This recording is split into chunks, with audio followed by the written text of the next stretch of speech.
of this stream. Whoa.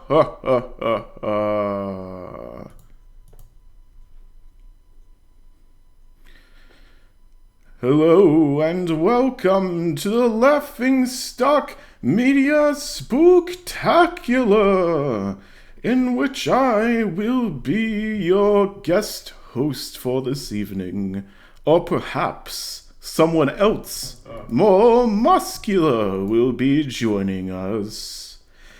And we shall see very soon just who that is.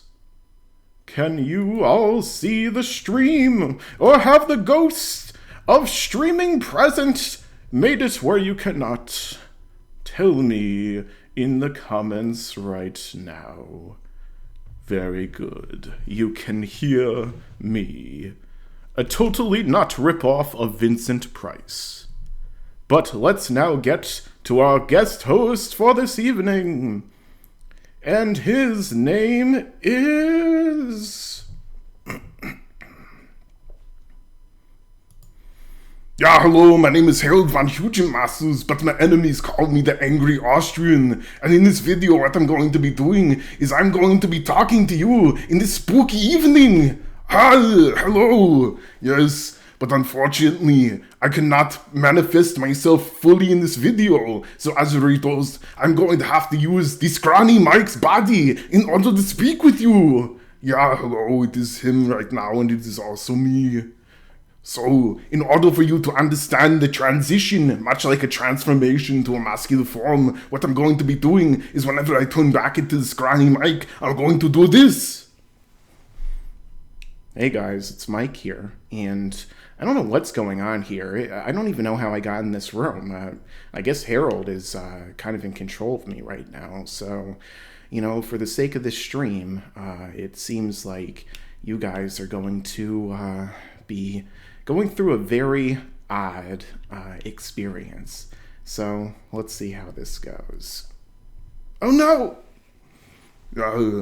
So this is going to be a very spooky evening, in fact, as I'm going to first transition into the 3D reality, in which you guys can finally see me on screen, as I get particularly angry with my spooky grins. So, of course, it is Halloween.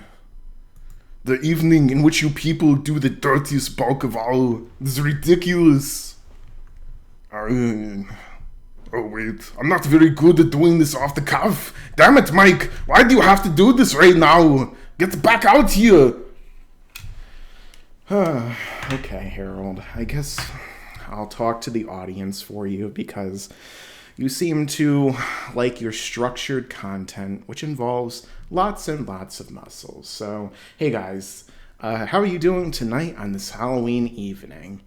I hope I'm going to have a fun stream in store for you, as I'm going to be answering your questions and also discussing some of my favorite Halloween-themed stories and, you know, movies, as I show in the thumbnail, as you could see. You know, I'm actually a really big fan of horror movies, which is something that I tend to watch around this period of time, you know. Friday the 13th, Nightmare on Elm Street, and a bunch of other, you know, horror movies, such as, of course, my favorite slasher villain of all time, Michael Myers. And not just because of nepotism, because, you know, he just so happens to share a very similar name to me, but overall, I think that Halloween has always been one of my absolute favorite holidays of the year. A holiday, you know, as a kid, I used to love going out and eating all that candy, which, as you guys can tell, definitely took its toll on me over the years. But, you know, fortunately, I didn't eat enough to enter into Wilford Brimley territory, but I used to fill up a pretty giant bag, a whole pillowcase, in fact, of candy pretty much every Halloween. So I even had a pretty cool one that had Mario on it, but unfortunately, it's been lost to time. Much like many of the franchise's quality in terms of most of these horror franchises, you know. You have, for example, Friday the 13th, which, you know, didn't really start out that great. The first one was all right, I guess. And then, basically what happened in that movie was that we started out with Jason's mother being the slasher, and a kind of subversion, probably borrowing a little bit from Psycho there, whereas instead of it being the mother is dead the whole time, the son is dead the whole time. So kind of an interesting subversion, but for me, my favorite Jason movie of all time would definitely have to be Friday the 13th Part 6, Jason Lives, because of how just ridiculously over the top that movie is, like, just the way the movie starts, for example, with Jason, being dead in the ground, and then all of a sudden Tommy Jarvis comes along and just stabs the shit out of him while he's in a grave over and over and over again, as if somehow that's going to improve things. And then it just so happens to get struck by lightning and bring back Jason as his best form of all, Zombie Jason, which led to a lot of really fun things happening at the time. So, that's definitely, for me, my favorite of that series. For Halloween, probably the original. Honestly, the original Halloween movie might be my favorite horror movie of all time. Up there with Alien and, a lot of the Thing from the 1980s, John Carpenter also directed that one, just like he directed Halloween. And he had a pretty great filmography, The Thing, Halloween, They Live with Rowdy Roddy Piper. A lot of great movies under his belt. And he, I think, also collaborated a little bit on the newest Halloween movie, which, after years of pretty bad sequels, such as Halloween Resurrection, where Michael Myers took on Buster Rhymes when he was busting a move on him with his martial arts. I don't know who thought that was a good idea, but then finally we also got into, H2O I thought was pretty good before that, but unfortunately they kind of ruined it at the end. And, in terms of the newest movie, Halloween 2018, I thought it was really good overall. I don't think it was the best one. I think I still like, in terms of the sequels, Halloween 2 more, which I know a lot of, reviewers nowadays aren't necessarily a big fan of Halloween 2, but I always loved it when I was a kid, and it really probably for me is still the second best, but there are definitely some great scenes in that new Halloween. And also, of course, the Freddy Krueger series, Nightmare on Elm Street. Honestly, for Nightmare on Elm Street, they're really hit or miss for me. The original is great. The sequels, they have some of their charm. Freddy becomes less of a horrifying slasher villain and becomes more of a slapstick killer, basically, that you're pretty much rooting for him. Although that's the case with pretty much every horror franchise, that you're ultimately going to be rooting for the slasher villain as he's killing these teenagers, and he's pretty much the only character that usually kind of carries over into each of the sequels. So I definitely like those. Now, someone mentioned Killer Clowns from Outer Space. That's actually a movie I really like as well. It's super corny and super weird, but the fact of the matter is it's really a fun movie, and, it's a good blend of comedy and horror. The fact that, people get turned into popcorn, if I remember correctly, or when they kill the clown aliens, they turn to popcorn. It's a fun movie worth watching. And yeah, the Alien franchise, some of those movies are amazing, but some of the other ones, ugh. For example, let's see. For example, Alien Resurrection. Yikes. I went back, I think it was last year or the year before, whenever Alien Covenant came out, maybe, I don't remember, I went back and rewatched all the Alien movies, and originally Alien was my favorite, but Aliens took over as the best for me. It's really a great movie, and it's a lot of fun. It's definitely worth watching. If you guys haven't seen those movies, what are you listening to me talk about this for? Go watch them. I also kind of like Alien 3. A lot of people hate it, and for good reason. The characters that a lot of people grew to like over the course of Aliens get killed off unceremoniously off screen. But, it's still pretty well directed by David Fincher. There's a lot of these really, kind of, I guess, scary and tension-filled scenes where the alien is chasing people throughout the space station, or at least, the kind of prison. And, it's a pretty interesting concept. And the thing is, the theatrical cut is still not really that good, but the director's cut's really good. So, it's a good balance, but ultimately those first two movies are really what you should watch. And I guess I like Prometheus too. It still has a lot of stupid stuff that happens. You can go watch Red Letter Media's video where they talk about all the questions. What does the black goo do? Why didn't the girl run away in another direction rather than directly underneath the path of the thing? It's great. But I hated Covenant. I like the scenes with the androids, like David and Hank or whatever the other one was called, but that's about it. Everything else I thought was pretty bad, especially when they revealed the anti-twist, which seemed like something Rian Johnson was probably really getting happy about, when David kind of did away with the entire reason I cared about those movies. So yeah. Let's see. Have I seen the movie Alligator? Maybe. I don't remember. If it was a sci-fi movie, I might have seen it years ago. Do you like the cinematic universe of horror movies? Mummy, Annabelle, etc. Do you mean the dark universe? I don't even think that's really a thing necessarily anymore. So, I watched the Mummy movie and I wasn't really into it. I like the original black and white Mummy movies, and I also like the Brendan Fraser ones. Well, except for the third one, but that's about it. I'm not really. I like Tom Cruise as an actor, but unfortunately that movie wasn't very good at all. Oh, thanks a lot, Ishmael. So yeah, also you mentioned Shaun of the Dead and Hot Fuzz. I really liked the first two movies of the Cornetto trilogy. Shaun of the Dead is probably maybe my favorite modern zombie movie. I think Edgar Wright did a really good job of that. A great blend of comedy and actual horror elements. You could tell he was a big fan of horror. And also Hot Fuzz, pretty good movie overall. Don't really like it as much as Shaun of the Dead, which might be heresy for Edgar Wright fans, but not really. I finally saw The World's End recently, and honestly I wasn't really a fan of it. There's some things I like about it. I still like the actors, a lot of the direction is fine, but that's pretty much it. I don't really like the rest of it, but I did like Baby Driver, so he's really hit or miss for me.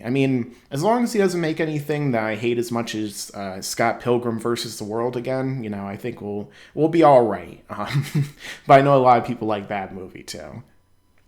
Stephen King's It. Which one are we talking about? I've seen all of them. I saw I think I read the book 2 years ago. Let's see. I saw the original miniseries with Tim Curry, and I also saw the two movies that came out. I thought the first one was all right, 7 out of 10 maybe. I didn't think it was scary, though. I thought it was a little overrated, to be honest. I thought it was more funny than scary, which I don't know if that was really the intention, but that's kind of it in a nutshell. I never really found it scary. More eerie, I guess, or creepy, but, not really scary. In the second part, even though it had some pretty great actors, Professor Xavier, James McAvoy. I just know him as Professor Xavier. And also, let's see, I had some pretty good actors in there. The fact of the matter is, it's still a pretty bad movie overall, or at least very underwhelming. So let's see. Have I seen the Scream movies? I think that's what you're asking. Yeah, I've seen all of them, and I think I like the first two. I haven't seen them in forever. I wasn't really that big into the third one. I thought it was okay. And the fourth one I didn't like because, it was all right up until the end when I hated the ending because it was so ridiculous and just unbelievable in every way with Julia Roberts like niece or whatever, like making the big twist with her, and it's like, I'm gonna smash my face into this mirror, I'm gonna do all these messed up things and make it seem like I'm actually getting beaten up by you, and I'm gonna blame it on you. Oh wait, nobody pleased me. The end. It sucked. Which Pennywise is my favorite? I mean, it has to be Tim Curry. Tim Curry was great. I think that Peter Skarsgård did a really good job, though.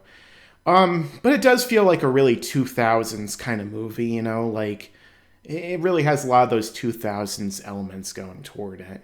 But anyway, guys, if you're watching this video, and you want to ask me a question regarding type of, like a horror movie or something Halloween related or whatever, just drop it in the comments, and if you send it in a super chat, I'm definitely going to answer it. It's guaranteed for me to answer it. So hopefully, as long as it's not really offensive, but it's guaranteed for me probably to answer it. But let's see. Also, don't forget to ask Harold questions, because every once in a while he's gonna want to swap in. So make sure to ask him some of those questions too. Let's see. Yeah, David and Walter. Yeah. I mean, that's kind of the thing with Prometheus. It really wasn't meant to be a movie. I guess that answered questions more that it raised them, and I guess continue to get your interest in those alien movies. But like, compared to like some of Ridley Scott's later movies that he like produced, like Blade Runner 2049, I think, that one, that's pretty much a masterpiece by comparison. Like that one even, is comparable to the original.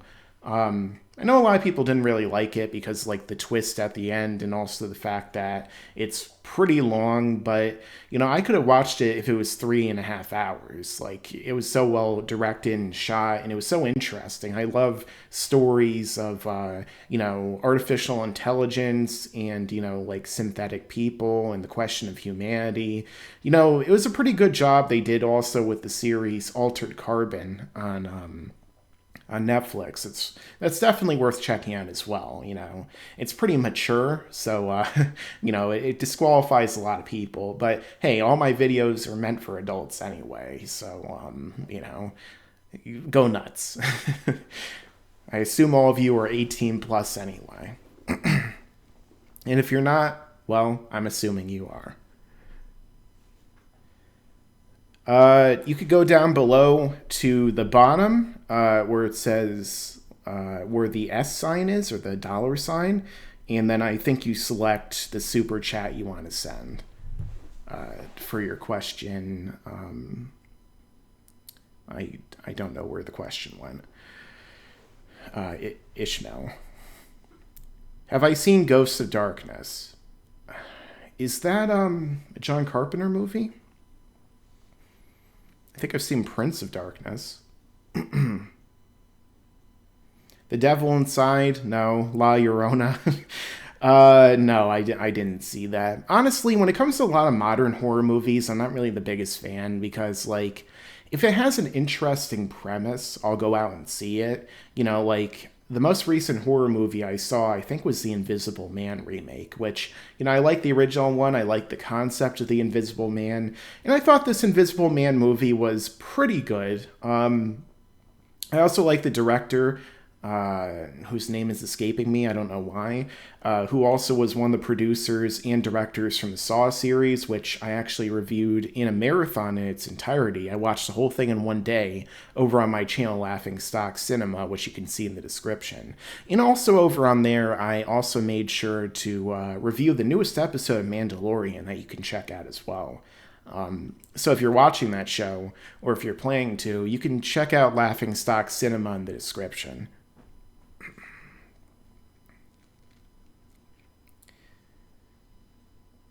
Do I like extreme underground horror, like the August Underground trilogy and Vomit Gore series? I don't think I've actually seen any of those, so maybe I'll check them out. I'm always up for, if a movie is interesting, if it captures my attention, especially in terms of horror, I'm interested in checking it out, as long as it isn't the typical, it's a spooky haunted house, or this girl is possessed, or it's a creepy doll. As long as it isn't the same thing over and over and over again, I'm a lot more interested in seeing it, as opposed to the same kind of tired tropes and cliches we've seen every single horror movie nowadays. I mean, if they get people in theaters, the movie business is a business. They're trying to get people to actually watch it, but it's not really my cup of tea anymore. I like The Exorcist and movies like that fine, but a lot of them not quite as much.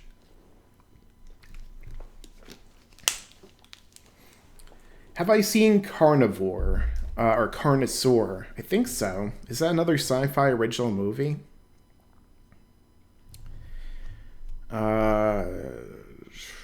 Who would win? Who would win? Rob Zombie's Michael Myers, 2018 Michael Myers, or all of them? I'm not sure. The thing is, what's the power level of 2018 Michael Myers? Because the problem is that, they try and demystify Michael Myers in that movie, and they try and make it seem like he is not supernatural, but then he stomps people's heads and they explode, and he does, he gets hit by a car at full speed, and he gets back up and he's perfectly fine, and he still took, a bullet to the head in the first movie. He still got stabbed in the eye and regenerated, so, he clearly is still supernatural. Whereas, the Michael Myers from Rob Zombie is just, a big, powerful guy, I didn't see the second one because I hated the first one, but, unless they added some kind of real supernatural elements to him, which I'm guessing that they probably did, considering, again, he got shot in the head at the end of the first one, is still alive, I don't think that he'd really stand a chance against the real, Curse of Thorn Michael Myers, So the original Michael Myers, he might be a lot smaller, but he could still lift the guy up by his neck and crush it, So at the most, I could see it being a draw, but I'm guessing the real Michael Myers wins. Paranormal Activity franchise, I think I saw the first 3, and I think that they're just really boring movies.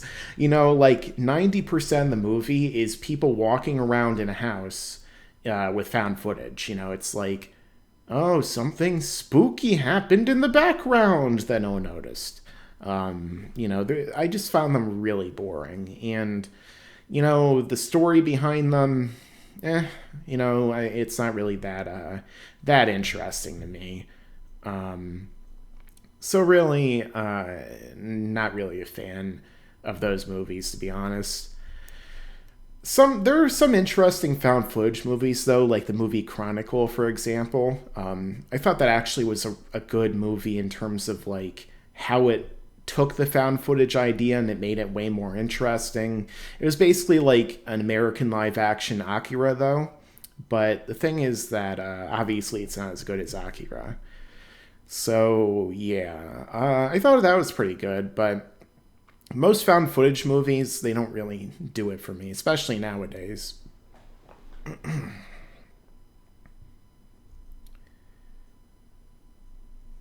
Thoughts on Christine? I don't know if I ever saw that, maybe years ago. What's my favorite Predator movie? Predator, the original one, of course. It's just the perfect action, sci-fi, horror blend, right up there with me in terms of the genre, right up there with Aliens, Terminator 2.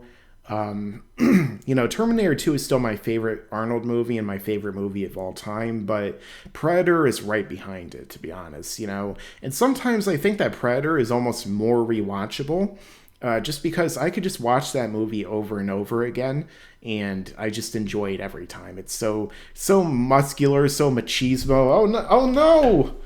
Oh no! No! Yeah, Predator is the most masculine movie. I mean, seriously, just look at those guys when they're pulling down the trees with the giant biceps and the most masculine handshake of all time. It's insane. I can't believe it, you son of a bitch. Yeah, Harold, you always say it really well. He always tells me really well. Have you ever seen Adam Chaplin? It's basically Ricky-O if it was a horror movie. No, but that sounds pretty awesome.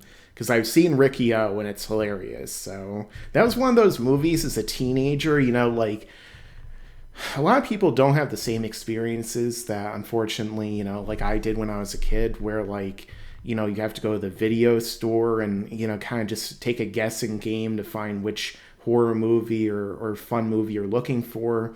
And then when I was a teenager, like the big thing was the secret unrated cuts of movies that barely anyone had, like RoboCop, for example.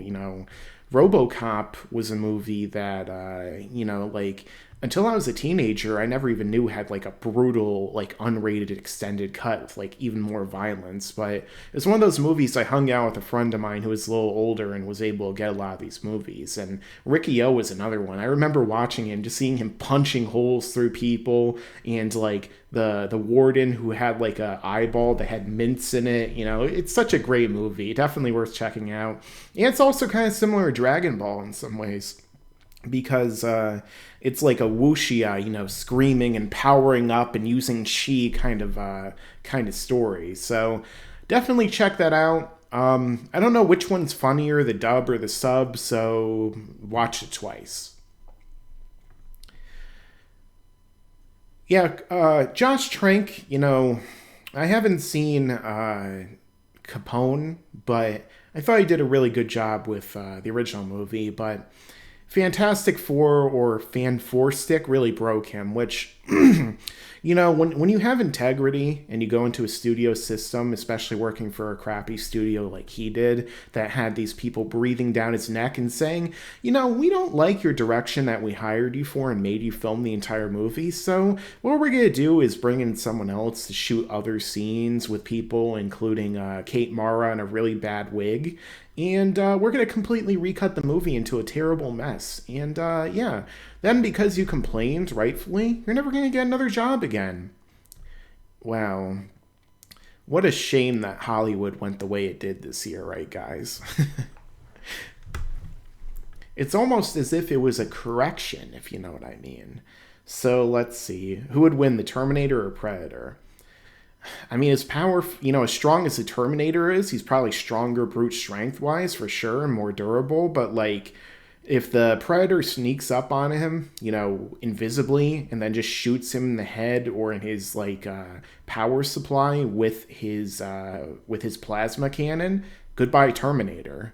We see Terminators get killed by guns, or, like, pipe bombs, or hydraulic presses, so, like, a real decked-out Predator who knows what he's going up against, he's gonna wreck the Terminator, and that was kind of the point of why they cast Arnold in that movie, because 1986, 87, Arnold was like this massive, super badass blockbuster star. He wasn't as big as he was like in the early 90s, but like he was like one of those people established as a badass. Same thing with Carl Weathers as Apollo Creed in the Rocky movies.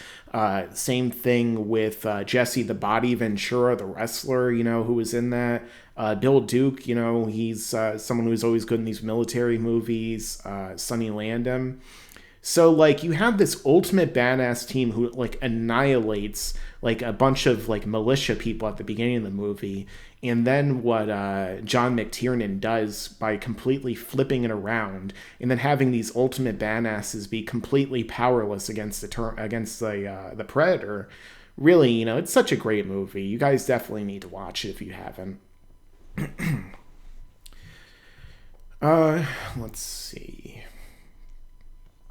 Do you think that they'll do a Cujo remake? I'm sure they'll remake everything eventually. Nothing is sacred in Hollywood. Let's see. What are my thoughts on the Jigsaw movies? Let's see. The whole Saw franchise. I did a review of it over on my channel, Laughingstock Cinema. So if you want like a super in-depth answer, definitely go over there and check it out. It's like 30, 40 minutes long where I'm going into literally every movie and talking about their pros and cons, and then I rank them at the end, which, so you can find a link to that in the description right now, Laughingstock Cinema, or just look it up, whenever. But my thoughts on it had, the first two are pretty great, and the other two can be, pretty bad at points. They're pretty hit or miss. The most recent one, Jigsaw, I thought was fine. It was like middle of the franchise for me. I was almost kind of hoping they would just like retcon 3 and just bring back Jigsaw, like Tobin Bell for real, but they didn't really do that. However, this other movie, Spiral, seems with Chris Rock and Samuel L. Jackson, that seems like it's going to be pretty cool. So I was looking forward to seeing that this year, but unfortunately, what happened. So we're going to have to wait until next year.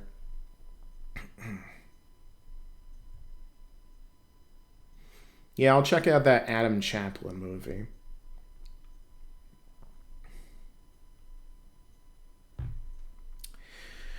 Yeah, I mean, I'm a big Tom Hardy fan as well, so, like, Capone seems like a movie I'm probably gonna check out as, like, a curiosity, but it wasn't really something I was, like, gonna rush out and see, you know what I mean?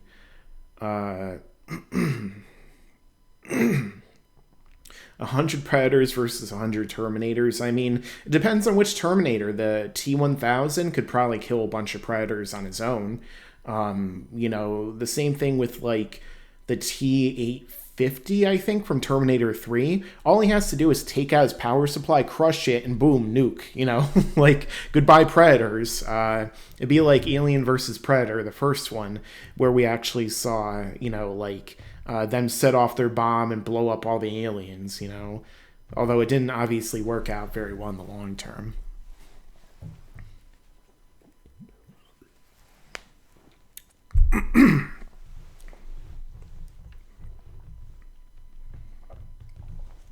So yeah, other horror movies, like I mentioned The Exorcist, I think the first one, all-time classic movie worth checking out. Let's see. Some other great horror movies. Maybe not necessarily great, but certainly iconic, would have to be the Hellraiser series. I really enjoy the first, I guess, 2 of them. The other ones are kind of hit or miss, but, like, the original Hellraiser is pretty cool. I love the concept of Pinhead and the Cenobites, and, the special effects in that movie are pretty great, too, especially for their time, like the scene in which the guy's brother comes back from the dead, basically from like a blood stain on the ground after he opened the puzzle box and was ripped apart, and then like the Cenobites as they're coming, more and more into the movie, and like, trying to take him back, and also trying to take the main character, the girl. And then the second movie is even more messed up when they actually go to hell and they're in the labyrinth, and they see like the floating thing in the sky. And then the main character's like psychiatrist, I think, is like running a crazy insane asylum where he's like letting prisoners torture each other, and he's like he's experimenting on stuff. It's pretty messed up movies, but they're definitely worth checking out. Also, if you're watching this right now, make sure to leave a like on the stream, because it'll help the stream be seen by more people. It'll help with the algorithm, so that we'll be able to have even more people enjoying this Halloween spooktacular, complete with my costume, the easiest costume in the world, Where I've inherited the gains of Harold by the power of my muscles. I have the gains! I actually liked The Predator quite a bit. I had fun, but not a great movie by any means. What the hell are you talking about? You framed the Shane Black. Screw the Shane Black. Did you not see the 2018 movie in which the Shane Black ruined Predator with the stupid Olivia Munn, and also the fact that you're trying to evolve by stealing the autism kid's spinal fluid? What the hell? It's terrible. I can't believe this crap. You don't like the Moscow movie in the beginning, but you like the Shane Black who ruins everything. No! Watch Iron Man 3, and you can see why Iron Man 3 should really just be called number 2, because it was shit! Damn it! What did I think of Cabin in the Woods? I think that the Chris Hemsworth should have unleashed his gains and blown the whole damn cabin to hell! And the Thing, you know what I call the Thing? My muscles! That wasn't even the joke, it's true! Especially my biggest muscle of all, if you know what I mean.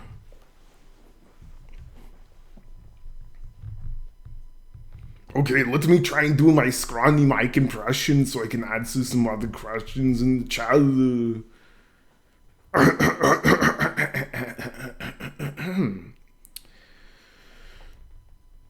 Yes, hello. I am Mike from Laughingstock Media.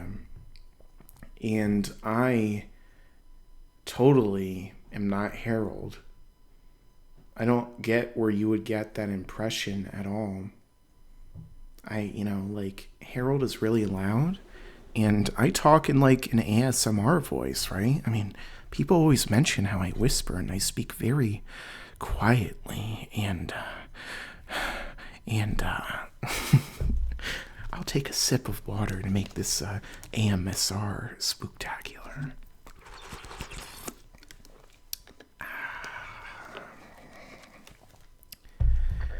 Remember, there are no mistakes, only happy accidents. Oh no, I'm getting infected by the soy. I need to stop talking in that ASMR voice. It's ridiculous. Come on. What do you think I am? Some kind of sissy? What are you talking about? This is not an Arnold impression. My name is Harold von Hugemasus. I say it at the beginning of every damn video. Why do you think I'm so angry all the time? Because people keep calling me Arnold Schwarzenegger. Now, don't get me wrong. The Arnold Schwarzenegger is certainly muscular. One of the most muscular humans in the history of your scrawny planet and your scrawny universe. But the truth is that compared to me at 100%, that's not even close. Not even close in any reality, which I would destroy by going 100%. Ow! Okay, Harold, you're getting a little too crazy right here. I don't want you to destroy my computer, my entire planet, and, end my stream prematurely. I'm sure YouTube and the algorithm would hate that. They hate everything else I do. So anyway, let's get back into your questions. And remember, if you send them in the form of a chat that is super, then I will super make sure to answer them. But they won't be as shitty as Dragon Ball Super. I'm just kidding, guys. I'm sure so many of you are reaching to dislike right now. Thor the Dark World. Now that's scary. Would you guys be surprised if I didn't think Thor the Dark World is actually the worst MCU movie? I know that's like the typical thing to say now, but, for me it's not. Captain Marvel. Wow, that was a weird sounding cough. It's almost as if I was saying that Captain Marvel is the worst out of every single MCU movie that's ever come out, with the absolute worst acting by a lead character in any of them by a very angry, entitled individual who likes to go on rants and has a YouTube channel that got monetized in one day and ended up getting really pushed in the algorithm, despite the fact that there's plenty of other channels that actually, make good content and don't get by on the fact that they were in a terrible movie that made $1 billion just because people wanted to see what happens in Endgame. Almost sounded like I said that. Almost.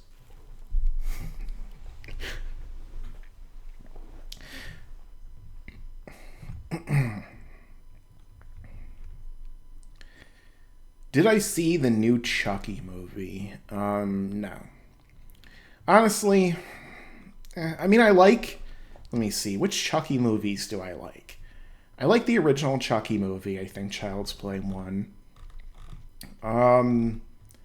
Maybe I like the third one. I always forget which one is like when they're in the military.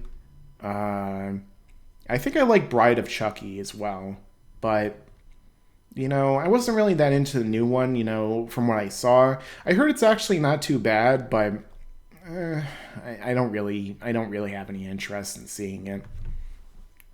I mean, Mark Hamill doing the voice of Chucky sounds pretty awesome, but every voice he does is generally awesome anyway. Just a shame that his live action movies, especially in recent years, haven't been very good, to say the least. Especially a movie about a certain war amongst the stars. Actually, 2 of them. Those weren't pretty good at all. If Toyotaro gets fired, will the Moro arc be erased? No.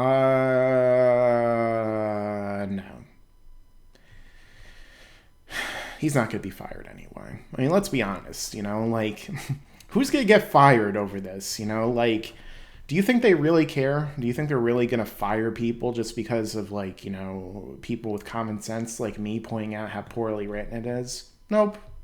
As long as it makes money, as long as people keep buying that manga, as long as people keep watching the series, and buying their Blu-rays, like, maybe they'll improve it a little bit, but are they going to fire Toyotaro? Or are they going to fire his editor? Or are they going to fire the people from the Dragon Room who they literally had an entire franchise in their hands, one of the most iconic in all of anime and manga, and the only thing they could think of to do was a freaking Yamcha joke manga? No, they're not going to. Would it be better off if they did? I don't know. I mean, if they bring in competent people, if they bring in like some awesome like manga writers, and they bring in like an amazing artist like Yusuke Murata, or like, if they bring in like fans who truly, understand the lore and everything, if they bring back Toriyama with another boatload of money, another truckload or two, yeah, that would probably be more beneficial. But, it's really hard to dictate and determine why things go wrong. It's kind of hard for me to break it down in a video, because it's like, how do you even approach this question? Am I gonna have to do a 200-part video series, like some other channels that cover Dragon Ball, in which basically I'm gonna have to describe every single process of elimination that could lead to us figuring out why this went so wrong? I don't know if that's a good idea, not to mention that, at the end of the day, I'm not working for Toei. I don't work for Shueisha. I don't know what kind of corporate pressures are coming down on, Toyotaro, for all we know, Toyotaro was going to end the arc with Vegeta defeating Moro. And then Toei was like, hey Toyotaro, stretch this shit out until Jump Festa, I don't care what you do, rip off as many arcs as you possibly want. I mean, you love doing that anyway. I mean, you loved ripping off Captain America now, didn't you?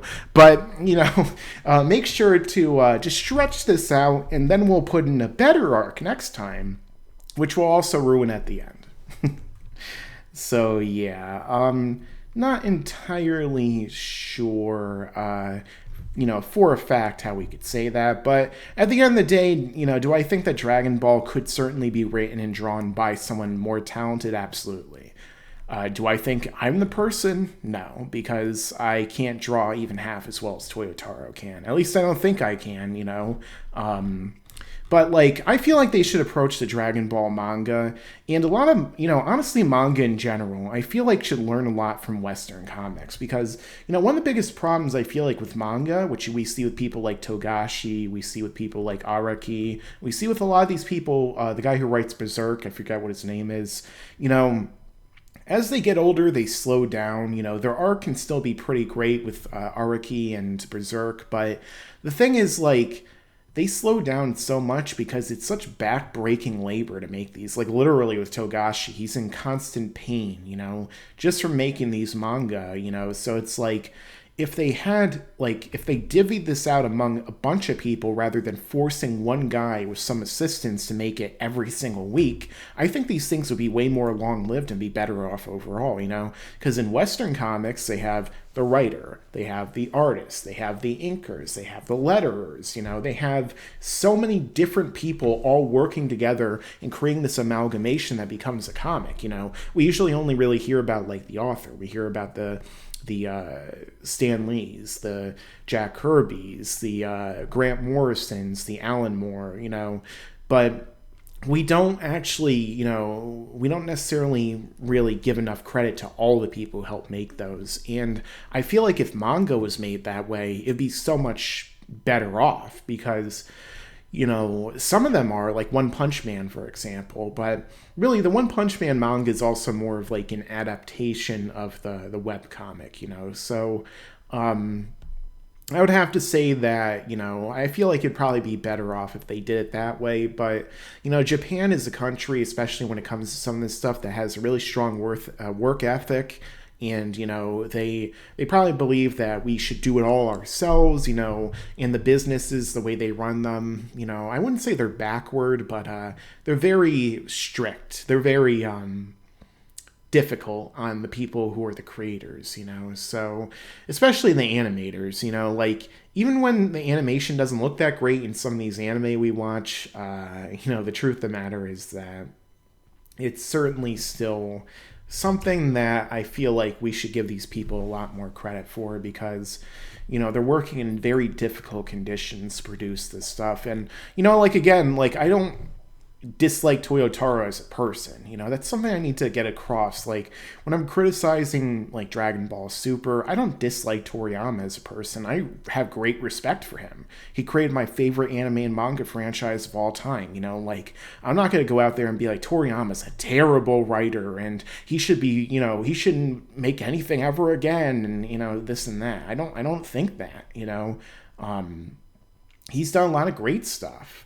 You know, same thing with Toyotaro. Like, he, you know, that Ultra Instinct chapter, I thought that was pretty awesome, you know, from like a fun and spectacle perspective. But it's really like the overall ending. You know, that's like one diamond in a pile of excrement. So, you know, like, Toyotaro hasn't done everything wrong, but like I said, the reason I was so angry about this arc, the way it turned out, isn't because the whole thing was bad. From my perspective, it wasn't. There was certainly some bad things recurring throughout.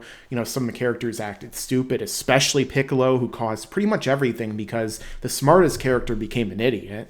You know, like, oh, instead of using my psychic powers to immediately know that these people are Moro's henchmen, I should wipe them out, I'm gonna let them go. Also, I somehow have rope that I tied them up with.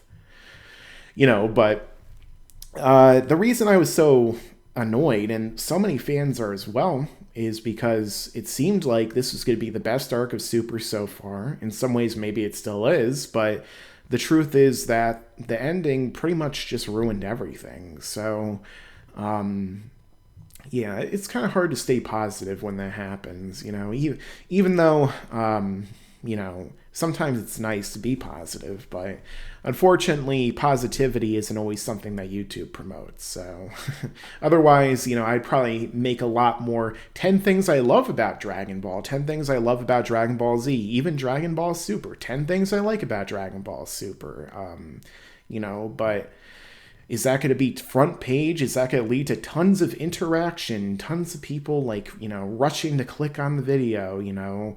Not necessarily, you know, and it's not always about that when you're making videos. Sometimes you just want to make a video to have fun, but at the end of the day, when you put like so many hours and hard work into your videos, you know, like, you edit them really well, you put a lot of effort into them, and then, you know, ultimately YouTube just says on a whim, we're not going to promote them.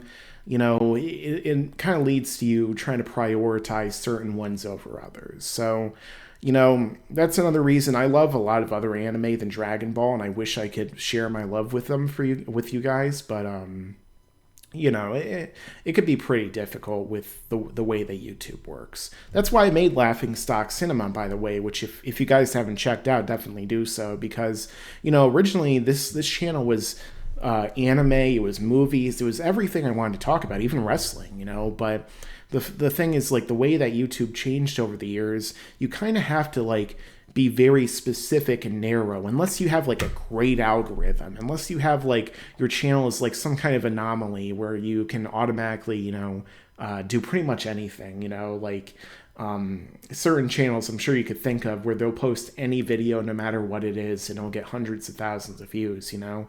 So the thing is, like, that's why I'd ask you guys, you know, to make sure to check out Laughingstock Cinema and support it, because it's still the same kind of content that I make. It's just that it's about movies and it's on another channel, you know, movies and TV shows, you know.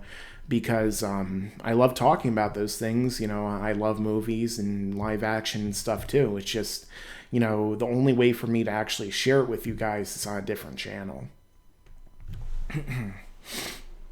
So yeah, after that tangent, let me try and get back to some of your questions, you know. And I'll make sure to interrupt myself mid-sentence if it has to be, if you guys send me a super chat. So let's see. Yeah, I don't agree with Geek Recon's statements about Captain Marvel or Tony Movie Chappie D9 Neil Blomkamp #1 fan about Brie Larson either. Who wins in a death match? Jason, Pumpkinhead, or Freddy? Not in a dream. I mean Jason, yeah. Like, Jason would have definitely, you know, like, the thing is, at the end of Freddy versus Jason, we still see the wink, you know, because of course they have to make all these versus movies as even as possible because they don't want to piss off one fan base or devalue a franchise. But let's be honest, Freddy could never actually kill Jason, especially zombie Jason. Like, the original Jason maybe, but like the second he leaves that dream, Jason, you're dead. You know, Pumpkinhead, I'm guessing Jason would kill him too. I haven't seen that movie in forever. The first, what, they make 3 of them or something? I think I saw the first 2. But yeah, Jason, zombie Jason's my win for most versus battles, you know? Like, the most I could see, like, you know, the hardest people, like, to defeat Jason, I'm just talking about horror franchise slashers, because, you know, obviously Goku would just be like, hey Jason, flick, and he'd go into the sun and it's over.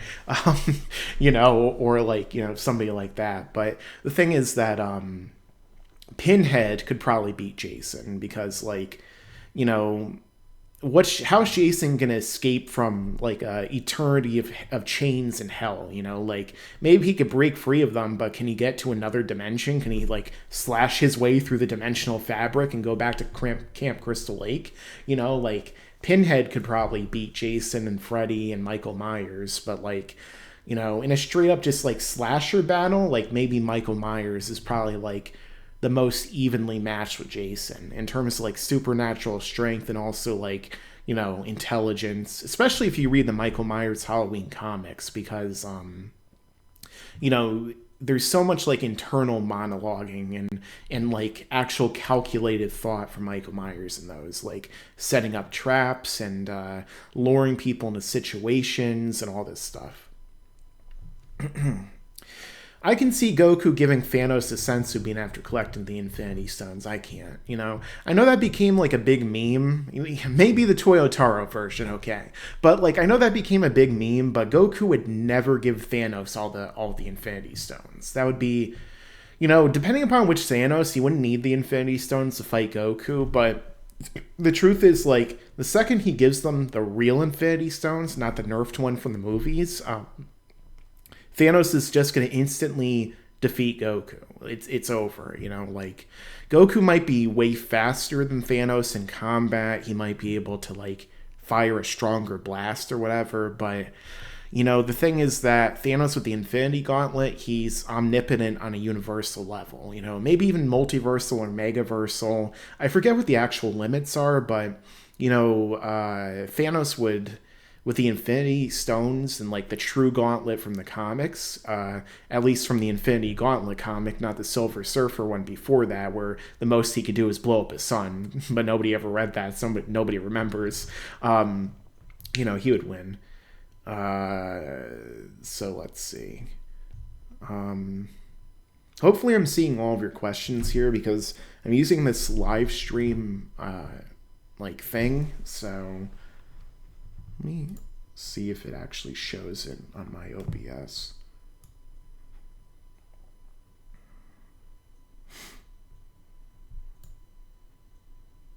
Let's see. I don't know how to do that.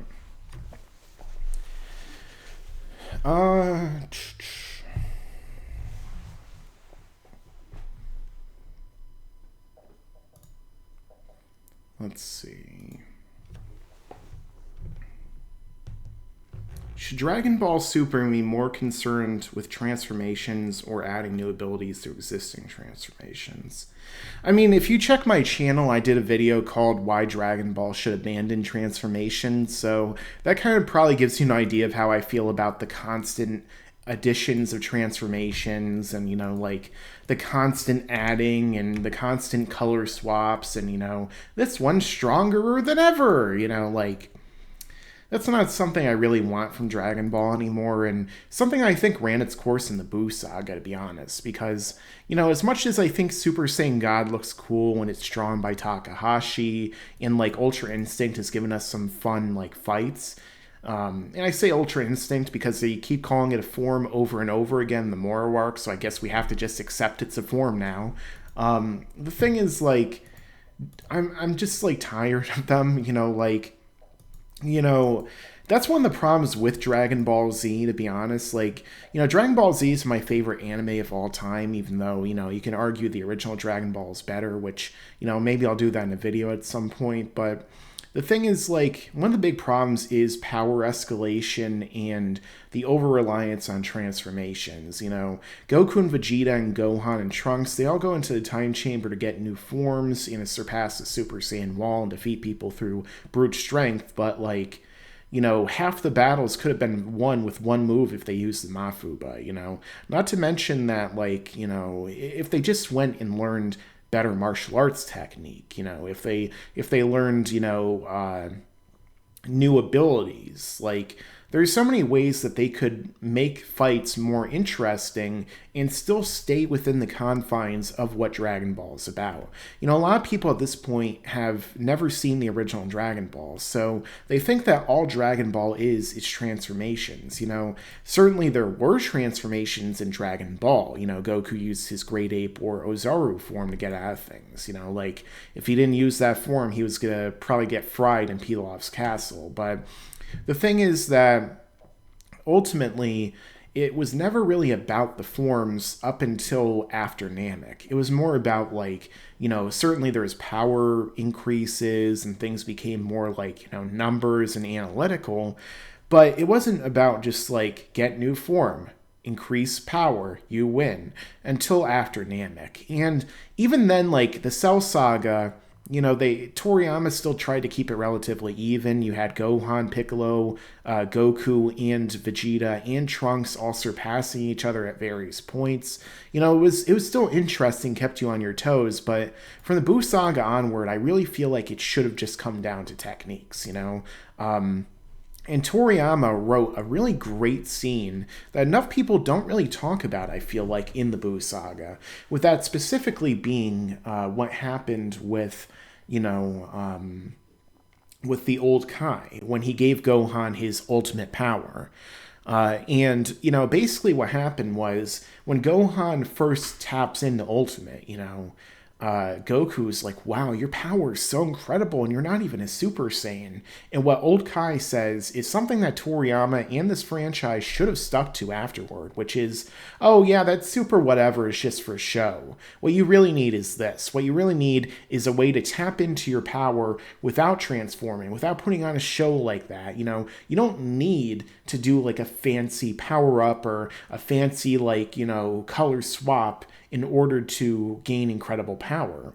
And what I feel like they should have done is they should have gone that direction, because obviously if you're fighting in your base form with all of your potential unleashed, which is what Ultimate was supposed to be, you know, or at least an elevated state, you know, and then you put techniques on top of that, you know, like, it would have been so cool to see, like, Goku and Vegeta just fighting in their base forms with their cool, like, Whiskys, you know, like, you know, using godly abilities, using their God Ki, you know, like, maybe their aura would be a different color, you know, like, with the God Ki, but, like, they didn't necessarily need to change their appearance, you know, and, you know, using special techniques. Like, look at that great technique that they introduced in the Broly movie, where Goku uses his God Ki to freeze people in place. You know, he used the same thing again against Moro. You know, but like, I understand why Toriyama did Super Saiyan in the first place. He was like, What's a good way of showing that Goku has powered up and achieved this legendary form or state without actually, making him look like an Ozaru humanoid, or without without confusing the audience? Okay, I'll make his hair white, which then ends up being, golden in the colorized version in the anime, so I get that. It's simplicity, and that's another thing that people underrate Toriyama for, simplicity, because sometimes, even though I love complex stories, I love Togashi, I love Hunter x Hunter, I love JoJo with these super complex abilities, what Toriyama excelled at a lot of the times was simplicity. But the further we got into Dragon Ball Z especially, the more he continued to develop the world and add more and more and more ideas and more principles, which is one of the main reasons why it became easier to criticize as it went along, because the more you add to something, the more rules you set, the more open to criticism it becomes, because the harder it becomes to maintain continuity. So, that's a whole other can of worms, but I definitely think that they should have gone the direction of more technique over simple, pure power. I mean, look at what Goku and Jiren said in the Tournament to Power. Jiren said, I am looking for power beyond strength. And Goku's like, yeah, I want to get stronger too. Which kind of sums up everything in Dragon Ball Z. It's like, Goku should listen to Jiren and been like, yeah, I want something beyond pure strength too.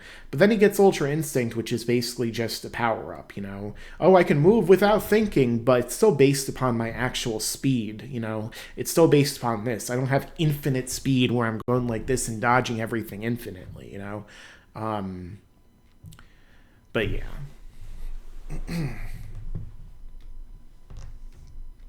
So let's see. So many questions. I don't know if you know, but Neil Blomkamp's next movie is going to be a horror movie with Taylor Kitsch in the lead. Oh no. I don't have anything against Taylor Kitsch. I like Neil Blomkamp's movies for the most part. I can tell you're a Chappie fan, but I wasn't really that into it. I really wanted to see him do RoboCop and Alien, but we never got that, unfortunately. But Taylor Kitsch, I'm fine with him as an actor, but for whatever reason, every movie he's in bombs. So I'm kind of hoping that doesn't happen here, too. Because I would like to see Neil Blomkamp do District 9 too, and other movies like Alien and RoboCop, like I mentioned. Is Paul Verhoeven still alive? Bring him in too. I saw that you commented on Chris Stuckman's Dragon Ball Super review. I didn't know that you watched Chris Stuckman. What other film reviewers do you recommend? That's a great question. Yeah, Chris Stuckman is one of my favorite film reviewers. I've been watching him for many years now. If you go back and watch some of his older videos, like his review of Return of the Jedi, you could see I commented on that too. Because I disagreed with Chris about certain things. I don't really know him personally. He seems like a cool guy, though. But the thing is, I don't always agree. I feel like in terms of his Super review, he unfortunately downplayed some of the criticisms a little too much, which, if you're a casual fan, he probably is, I would say, or at least a big fan of Dragon Ball Z, but only in the dub. He did make the thing about, I like Goku to be voiced by a man, with his very sarcastic statement he made. But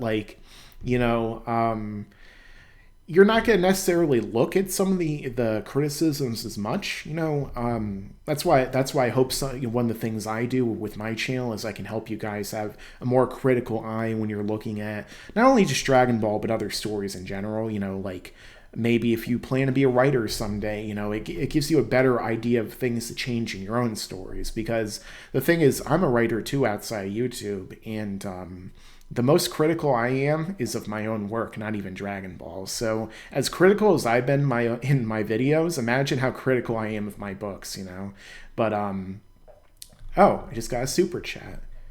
See, I'm keeping my word and interrupting myself. From Jake Miller, thank you very much. I appreciate it. I wish that there was a way I could put this on the screen. I don't know how to do that. I'll figure this out the more I start to live stream. But let's see. Black Clover's a good example of how Dragon Ball could have went. Asta is the main character, but always wins with help strategy to cover his weaknesses. Spoilers! I'm just kidding. But actually, I started watching Black Clover recently, and it's an interesting concept. It seems a lot like Naruto combined with Harry Potter. I like Harry Potter. Naruto, I like certain things. I find, for people who are Naruto fans who like my channel, I haven't really been that favorable towards the series in the past, but one thing I will say is that I did watch the entire series. I'm finally done watching the first series, at least, of Naruto, and there are things I do enjoy. I'll try and keep it at that, but I always want to review it, but I'm not sure how I would approach it. I don't want to be too negative on the series. I know a lot of people really enjoy it, but it just didn't resonate that well with me. I mean, maybe Shippuden would, but I've heard a lot of people say that it's not as good as the original, which I'm sure that you guys can tell me if that's true or not. I really don't know. But I just really don't like a lot of these padded, fillery series. Like, when I was growing up and watching Dragon Ball before I got into a lot of these other anime, like, I always thought that Dragon Ball was too padded and had too much filler, Like, a lot of the anime I saw before getting into these big anime, like One Piece and Naruto and Bleach and stuff, was like 26 episodes. Most anime up until like recently was like, 26 episodes is done. And that's a great way of keeping things, pretty good pacing and, keeping everything pretty well contained and thought out. But, honestly, like, the pacing in Naruto, like, people make jokes about people make jokes about Goku charging up a spirit bomb for like 10 episodes, but Naruto, the Hokage uses his soul-stealing ability for 15 episodes straight, just removing Orochimaru's soul from his body, very 1 millimeter at a time, and then it doesn't even work, it's like, but that is one character I do like from Naruto, Orochimaru. I thought he had a really interesting character to him. The snake theme, the stealing bodies, his actual musical theme, the scene where he takes somebody's body at the end of the series or toward it. I thought that was cool. Although he is very similar to Voldemort, so I do wonder if there is influence there, because there's a lot of similarities apparently between Voldemort and Orochimaru, but also there's similarities between him and Frieza. So, everything in anime is ultimately, it borrows from here and there, but that's one of the things that makes me really enjoy some of them, like the Cell Saga. And even the Red Ribbon Army saga. I love Terminator, and it's all over that. So, that's great. Okay, so thank you again, Jake Miller. I really appreciate it. And I'll continue to watch Black Clover so I can give you guys more of an idea. I haven't announced it yet, but I might as well do it here because I'm planning to leave this stream up. So basically what I'm going to do is at the end of this year, I'm going to review every series I've seen this year in like one big video. So like all the anime. So like this year I saw Tower of God. I saw God of High School. Let's see. I've seen some Black Clover. I think I finished Naruto either this year or last year. I don't remember. I've been watching through One Piece. I'm almost done with the first season. So like, I want to also give you guys an understanding that like, even if I criticize something, I still try and go out of my way to make sure I understand as much as possible, like in order to at least try and give a good criticism. So like, even with One Piece or a show like that, I at least try and make myself get through it to better understand, But I'll talk about all this at the end of the year. So I'll probably talk about Black Clover. Thank you, G-Dog. Let's see. I struggle. a Jake Miller guy. I struggled through Naruto, but like Black Clover. Don't want to disrespect classics, but Naruto was a struggle. It really depends on who you are. I mean, I've seen people who say Dragon Ball is a struggle, but I don't understand that at all. I've been rewatching Dragon Ball again this year. Also, another thing, I'm going to actually, I'm just going to say whatever and just do this video because I've always wanted to. I rewatched Hunter x Hunter again this year, but this time, for the first time ever, I watched Hunter x Hunter 99, and spoilers, it was pretty great. So I heard so many people tell me that they didn't think it was good, but like the only part that's not good is Greed Island, but that's the same thing in the original one too. I don't really like Greedo Island very much in the Hunter x Hunter. Why am I saying original? In the Hunter x Hunter remake. So it has some cool parts, but ultimately, after York New, you go to Greed Island, and it's kind of like. But yeah, I'm going to be talking about Hunter x Hunter and Yu Yu Hakusho and seeing which one is actually the best. So make sure to stay tuned for that because, I really hope that that you guys are going to enjoy that. And if you haven't seen both series, absolutely watch them. I'm rewatching through Yu Yu Hakusho again for the millionth time, and every time I watch that show, it gets better. People tell me a lot of these shows, I only like them because of nostalgia, and then I rewatch The Dark Tournament like I am right now. I'm like, holy shit, this is so good. This is so better. This is so much better than like every other anime I've been watching recently. So yeah, rewatch or just watch Yu Yu Hakusho and also watch Hunter x Hunter. Honestly, I recommend watching Hunter x Hunter 99 first because I would have done the same if I knew it existed at the time. In some ways, it's better than the new one, but at the same time, I would say watch it up until Greed Island. Up until the end of the York New City OVAs, because those are actually still pretty great, especially like some of the stuff toward the end. So you should definitely watch that. Also, JoJo, you should definitely watch that too. The first couple seasons are kind of rough, especially on newer viewers, but I would still say to watch them, and it gets great in part 3, and then after that, there's a lot of references to 1 and 2, so I would say check that out too. 3 and 5 are probably the best, and then 4, 2, 1, but that's only off the top of my head. Okay, so let's see. Demon Slayer was a disappointment for you. I'm going to be honest, I already talked about this in a video. I didn't really like Demon Slayer. I gave it every chance I could. I watched the whole first season, but I really had a hard time getting through it. I had to take breaks because, I don't know, I was really looking forward to it from the trailer. I thought it looks like a pretty awesome anime. But when I watched it, I didn't like the animation style. I thought it was way too much 3D CGI. I didn't really think it was that interesting. And I don't know. There were some really cool, some good Sakuga, some really well-animated scenes, like the scene where he's fighting the spider one. But, everyone was like, this is so amazing. You'll love this show after this episode. And then he goes to cut the guy's head off, and it's like, oh, yeah, I cut my own head off. So everything you just watched is completely pointless. Oh, yeah, and some other guy just comes along and beats him. It's like, why do people love this show? But I don't know. People keep telling me they think it's like the best anime in recent years, and I don't understand it, but that's just me, Let's see.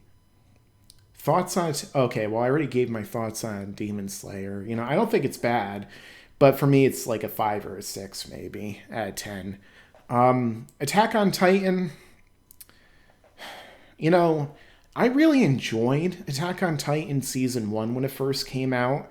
But I went back and I rewatched, I watched season 2 finally, and I really didn't like it at all.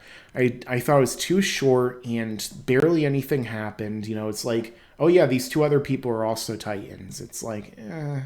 And then half the season, I don't even think I'm exaggerating, was flashbacks or was it just really wasn't executed well, in my opinion. For season 3, though, I thought season three's like first act or first half maybe was really good. Like right around that episode where not Lee, what the hell is his name? The edgelord character starts fleeing from all of the other people, you know, with that amazing animation. I was like, okay, I'm more on board with this. But ultimately, the problem for me with Attack on Titan, you know, like, you know, I just don't really find the world and the lore that interesting. You know, when it got more like political and talked about like how everything's like a dystopia and how like what's really going on in the world, you know, that was more interesting to me than literally everything else that happened in the show up to then. But when they're just fighting these like naked people running around, these giants that eat people, and you know, like they're swinging around and cutting them in the nape of the neck over and over and over again, it's not really that compelling to me to watch, you know. T-1000 versus a Predator, who wins? I mentioned that earlier, but I think T-1000 would win unless the Predator somehow was able to like destroy him at a molecular level. I will be right back, guys. I'll be right back to the Spooktacular.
And now, rejoining us is our special guest host for the evening, Harold von Hugenmuscles. Yeah, hello, I'm back and now talking your questions in the chat. It's so small and scrawny. Oh my god, like Toyotaro's neck!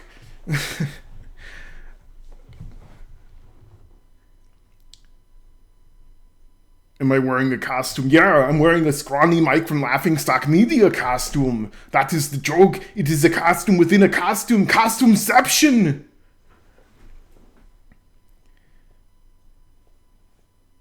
Have I seen the creepy movies of the creep? I don't know what the hell that is. But my muscles are pretty damn creepy when you look at them up close with an electron microscope. Let me try and do my muscular impression with my incredible vocal cords of the mic again. Happy Halloween. Are you wearing a costume? Yes. A costume within a costume. I watched the first 50 episodes of Hunter x Hunter 2011 and dropped it. Just could not get into it, no disrespect. Watch the first 50 episodes of Hunter x Hunter 99. Because like I said, like Mike said, because I'm Harold doing a Mike impression right now. Talk about impressionception. The start of Hunter x Hunter the start of Hunter x Hunter, it's so hard to learn your Earth language. The start of Hunter x Hunter 99 is way better than 2011. Even though I would say the OP is definitely better in Hunter x Hunter 2011. I love that intro. Still not quite as good as Hunter... Still not quite as good as the YuYu Hakusho, but it is pretty damn good nonetheless.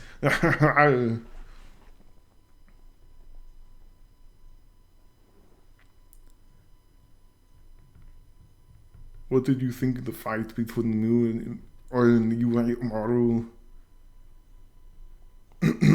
Oh, damn it. I have to go back to the mic to answer this question. So we can complain some more. What did I think about the fight between MUI Goku and UI Moro? Also, now that a villain has used angel powers, do you think the next villain in the next arc will actually know how to control angel powers?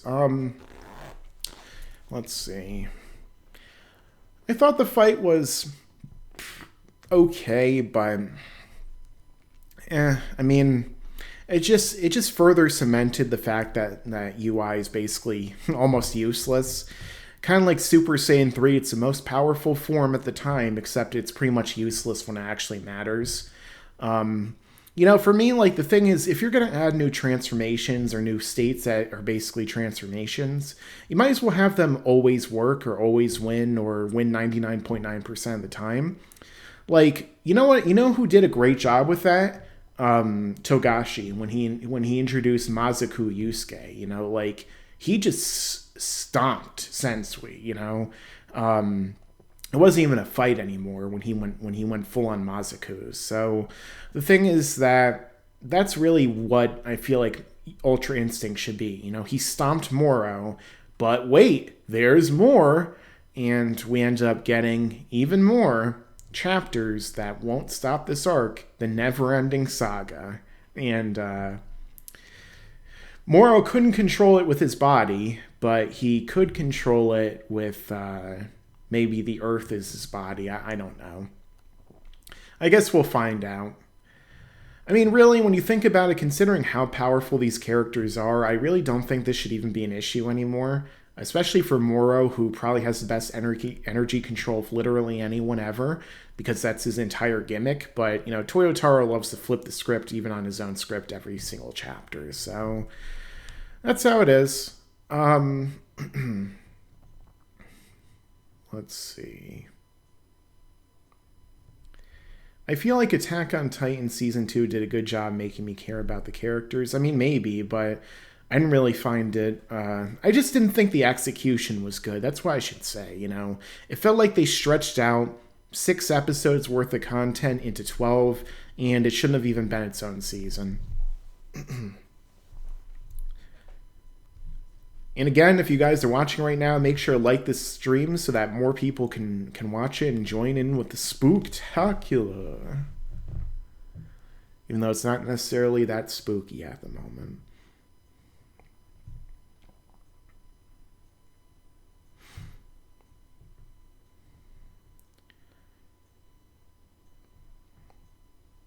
Yeah, I mean, like, the thing is, like, when you watch anime early on, like, at least in your anime experience, because we're all at different places in our anime experience. A lot of people watching right now, and, I assume, and a lot of people in general who are Dragon Ball fans, tend to mostly just watch Dragon Ball.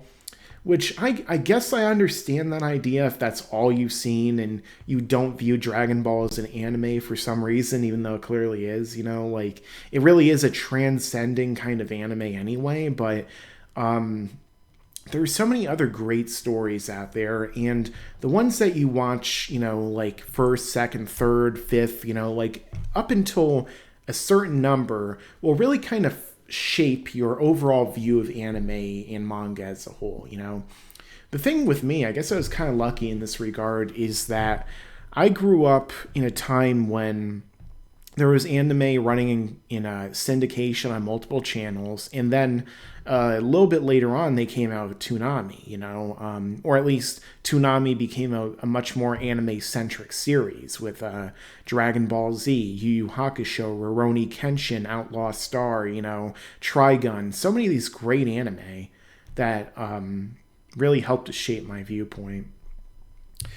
Another super chat from Niners Zeno 209. Thank you really very much. And your question is, your top 5 fights in Dragon Ball, and is GT that bad? Top 5 fights. So, do you mean Dragon Ball the franchise or the original story? Because I know, like when I say Dragon Ball, it typically means the whole franchise. But I know a lot of people, they just mean specifically the first series. So in terms of the franchise, well, I'll answer your second question first. Is GT that bad? No. GT is incredibly underrated by Dragon Ball fans, especially those who have only ever seen it in the English dub. In many ways, GT actually is better than Super. Am I saying it's better overall? That's not necessarily what I'm saying at all. But the thing is that GT did a lot of things better than Super has done. A lot of the concepts are more interesting. In terms of like forms, I would say Super Saiyan 4 is better than every form they've introduced in Super. I don't know if they have a better concept than the Shadow Dragons and the Black Star Balls, or a better villain than Baby. I did a video with Josh from Dragon Ball Nation if Goku Black is a better villain. In terms of like the categories we use, you can argue absolutely, but in terms of like who's more iconic, who's stood more in the minds of fans, who had a better arc overall, I'd probably say Baby, but it really waits to be seen. I've never been a huge Goku Black fan, but I do understand the appeal, and I do like a lot of stuff that he did. It's just his arc was poorly written. So is GT that bad? No. You guys should definitely watch it in Japanese. It's not even that long. It's like 64 episodes, and there's a TV special, the Legacy of Heroes or whatever. So yeah, GT definitely has some bad points. It's pretty boring in the first arc, but then again, so is Dragon Ball Super. The first two arcs of Super aren't really good because they're just remakes of movies, done worse for the most part. So yeah, it's really like up in the air which one you prefer. I can understand people preferring GT. Like ever since I rewatched it again recently after not watching it for a number of years, I understand. And maybe in the future I'll do like a big video with GT and like a marathon review of my own. So we'll see. Always in flux, the future is. Always moving. And also top 5 fights. That's hard. Let's see. In no particular order, Goku versus Vegeta from the Saiyan Saga. Goku versus Tien from the 22nd tournament. Goku versus Piccolo Jr. Maybe Piccolo versus Android 17. Gohan versus Cell in terms of like a cinematic fight, like one that kind of gives you a good idea of the story and everything. It's kind of like the fight in Return of the Jedi, which I actually prefer over the fight between Darth Vader and Luke Skywalker in Empire Strikes Back, because of the way the story is told. Even though it doesn't have as many cool moves as Goku versus Cell and stuff like that, it tells a better story.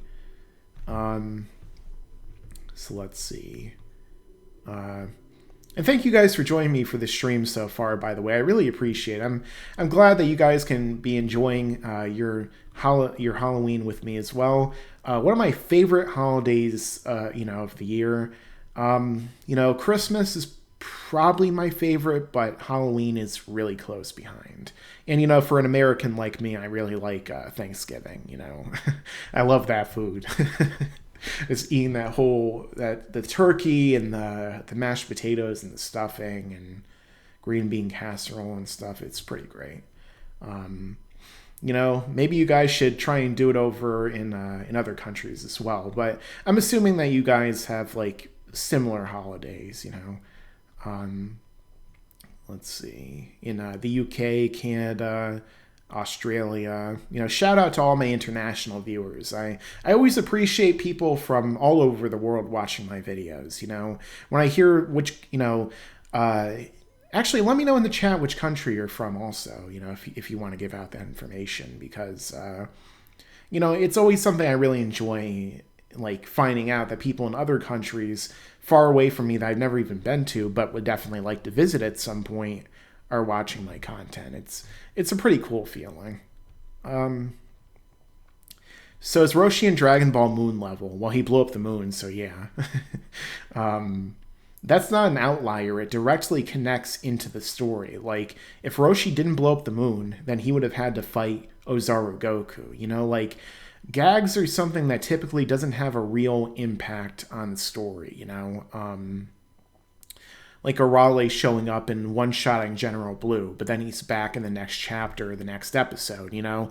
Like, Roshi blowing up the moon isn't a gag. I know a lot of people try and consider it that way, and it is kind of inconsistent because he used all of his power to blow up a mountain, but then he used all of his power to blow up the moon. But, you know, another thing with Blast and Dragon Ball is intention. You know, mind plays a really big role in how ki works, and I feel like we don't really appreciate that enough when it comes to fights and versus battles, you know? Like, those little blasts that people are throwing at each other, you know, in the Cell Saga are way more powerful than enough to blow up the planet, you know? Otherwise, they wouldn't throw them at each other because they'd be completely ineffective. But the reason they don't blow up the planet or the moon or whatever is because they're not intended to. They basically just fall off and just disperse, you know?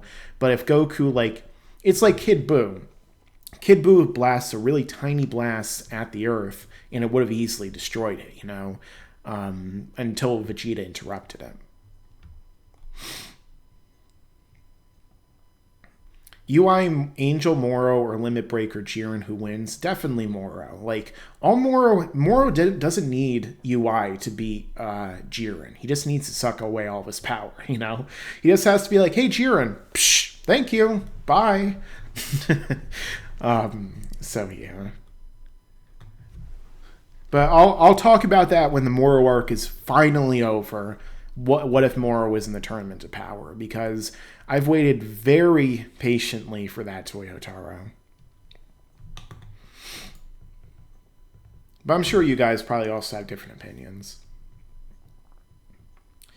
The next Dragon Ball Super arc was said to be super fan servicey. That could mean returning fusions, new transformations, Goku fighting Beerus again, Frieza getting taller, Frieza learned fusion. Okay, you won me over with your question. Good question to you. I wish I could thumbs that up.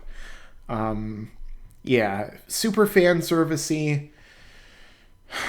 Cooler comes back. I don't know what it's gonna be. I learned not to judge it just by its cover because when I saw that Broly was coming back, I was like, I'm done. And then I saw the trailers and I saw more and I was like, okay, I guess I'll keep watching. And hey, I love the movie. So, you know, hey, that's something I could say I love about Dragon Ball Super, even if it's just the movies.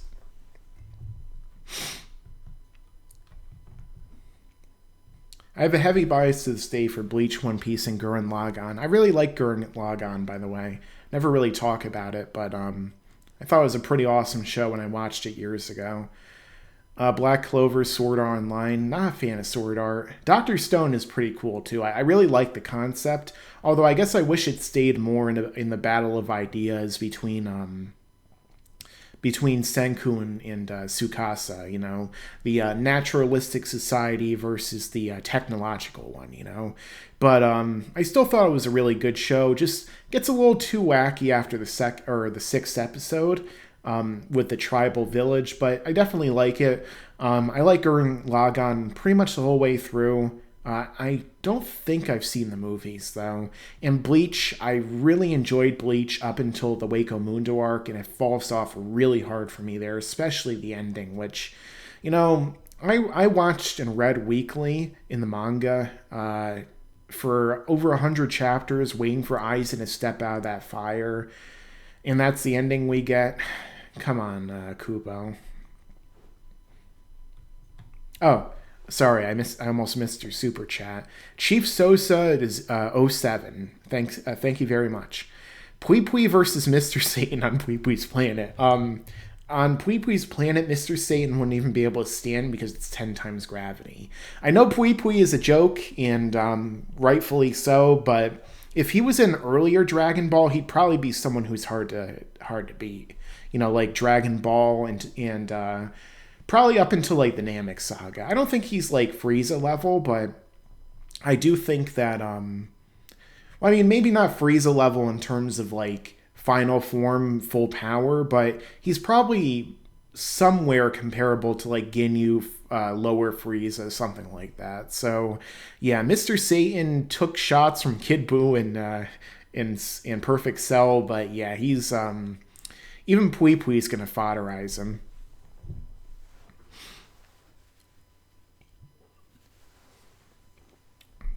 What about other holidays like New Year's Eve and 4th of July? Um, New Year's Eve, I mean, we just changed the calendar. Like, I don't really care that much for New Year's Eve because it's like, sure, it could be fun. You know, you go to parties or whatever, but you know, like we don't even know what year we're living in. Like our calendars are all wrong. Even like based upon the epoch calendar that we have right now, based upon, you know, BC AD, and then they try and say CE and BCE, which makes no sense because like what's the when does the common era start, guys? You know, but they always try and go in that direction. But I'm not gonna get into that anyway. New Year's hit or miss. And 4th of July, I like the cookouts, but you know, like, I mean, even like 4th of July is more of a consolidated holiday because like it's not like the entire declaration was signed on the 4th. Like a lot of the signatures came on the 6th of July. But they're kind of just holidays for me, you know, like they could be fun, but you know, it's not like you don't really get that cool atmosphere and feeling that you do on Christmas and on Halloween like this. You know, I always loved Halloween and dressing up and, you know, trick or treating when I was a kid. Unfortunately, that's gone away this year. You know, when I was a kid, you could run around, go door to door at night on your own and get, you know, candy and stuff, but nowadays, unfortunately, you know, not only are people more afraid of doing that, which I guess I understand to a degree, but you know, now with what's going on this year, yeah, it's better to bear on the safe side. But you know, next year hopefully we'll get back to having like cool parties and you know, stuff like that with our friends and families.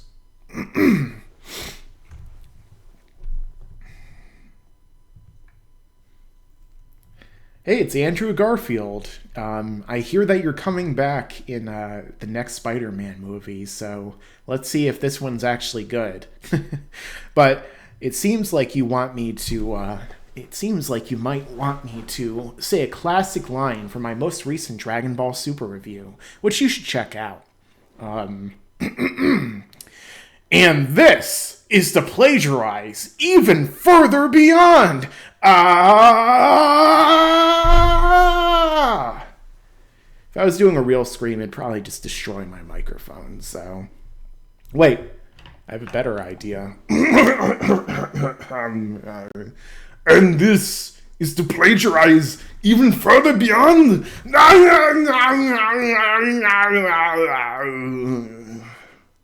Screw you, Toibo Taru.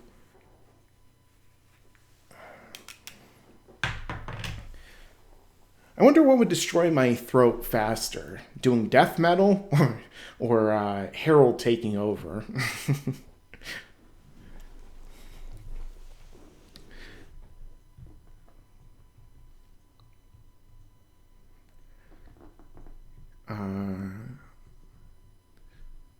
Why did they make this chat so freaking small?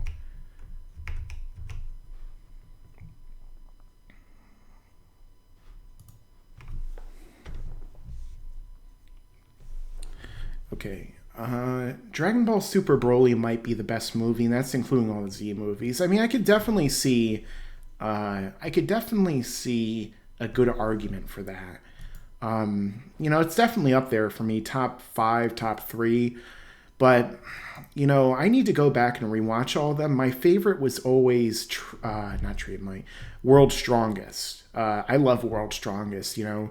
That was maybe the first Dragon Ball Z movie I saw back when they did Dragon Ball Z movie marathons on Toonami. Back when the original Ocean dub with Peter Calamus, and Brian Drummond, both of whom I met at KamehaCon years ago, the first KamehaCon. And they're really cool people in person. We like hung out, got some pizza, had a couple brewskis. It was pretty fun. I also never knew that Brian Drummond was the voice of Sonic. I think it was Brian Drummond at least, which I found out when I was talking to him, which I was like, oh, cool. I had no idea. But I love his Vegeta voice, especially on Namek when he's like screaming his lungs out. That scene where he's, I'll track them down if it's the last thing I do. Whatever the line was in the original dub. I'm sure it's not accurate, but whatever. Which creature is the deadliest? A Quiet Place alien. I never saw that, so unfortunately I can't really answer this properly. Xenomorph or Predator? I would still give it to the Predator. I mean, a Xenomorph, like if they're gonna fight each other, the Predator wins. Like if it's just one of them each. But in terms of like the deadliest in like a human situation, probably a Xenomorph, just because they create the face huggers, which then spreads everything like a disease. Like in the Alien movies, you have like the real feeling that like if the aliens got to Earth, it's all over. They take everyone with them. So I would say overall they're the deadliest, even though like in terms of like a straight up fight, a Predator would be the worst to fight, and also they could just nuke the area when they're losing. So yeah, it depends on which direction. Do you read or are you into any SCPs? I don't know what that is. I read, yeah. I read books and comics and manga too. I usually count manga as comics because it's just Japanese comics. Manga wa, the Korean comics, like Webtoon. But yeah, I read them. But in terms of like books, I used to read so many books, like especially like fantasy and sci-fi, Lord of the Rings, Harry Potter, Game of Thrones, a lot of books. But I also read like a lot of boring books. A lot of people probably wouldn't want to know about, like books on economics and history. So I probably wouldn't do a video talking about any of those. Let's see. Yeah, I mean, a lot of the Z movies didn't have much originality.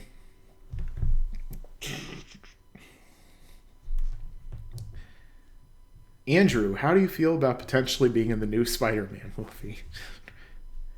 I feel like I'm going to come back and overshadow the other Spider-Man because I'm more amazing than them and just tried to copy me. Yeah, sure you are. Sure you are. Well, I'll say something controversial here, which a lot of people I'm sure won't really enjoy. I think Andrew Garfield was probably a better Spider-Man than Tom Holland. I said it. Do I think his movies were better? No. But do I think he was a better Spider-Man? Probably. At least just because he actually got to be Spider-Man, He didn't get introduced, as he was already Spider-Man by Tony Stark. He didn't get the Iron Spider suit immediately and take away all the tension. He didn't get, once again, de-aged and go back to high school with a bunch of new characters who are just worse versions of the originals because of the behind-the-scenes contracts where everything has to be slightly different in order for Marvel to use them in the MCU. So yeah, I don't dislike Tom Holland. I think he's a good younger Peter Parker, but like my favorite Peter Parker though is Tobey Maguire, even with his ridiculous expressions, I mean, it's hard not to laugh sometimes at just the faces he makes. But the thing is, like, in terms of like better actors, I think, Tobey Maguire and Andrew Garfield are probably better actors overall than Tom Holland. And I also think that you know, they're probably better suited for the role. And also, they can be adult Spider-Man, whereas Tom Holland, they just refuse to let him be an adult. So, I mean, the thing is, too, though, that let's think about it like this. You know, this is something I really noticed when I was watching Infinity War. Tom Holland is really short. He's like 5'2" or 5'3". So it's like, he looks like a child, you know, especially standing next to all the superheroes. And he's in like his 20s. Like, what's it going to be like within like 10 years when he still hasn't grown an inch taller and he has to stand next to all these heroes that even like Paul Rudd looks like a giant next to him, which is ironic considering the guy's giant, man. But, you know, like, when I was watching the scenes, you know, it was like, what the heck? You know, what are they going to do? And I really don't know.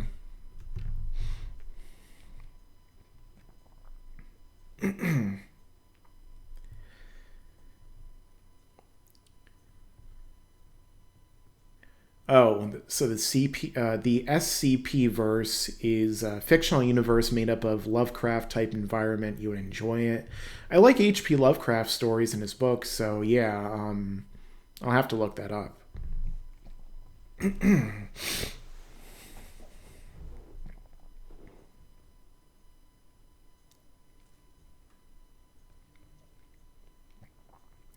Since Broly is now canon, Janemba should be next. Janemba is another popular DBZ villain. He appeared in Dragon Ball Heroes and got destroyed by Double Dragon Fist.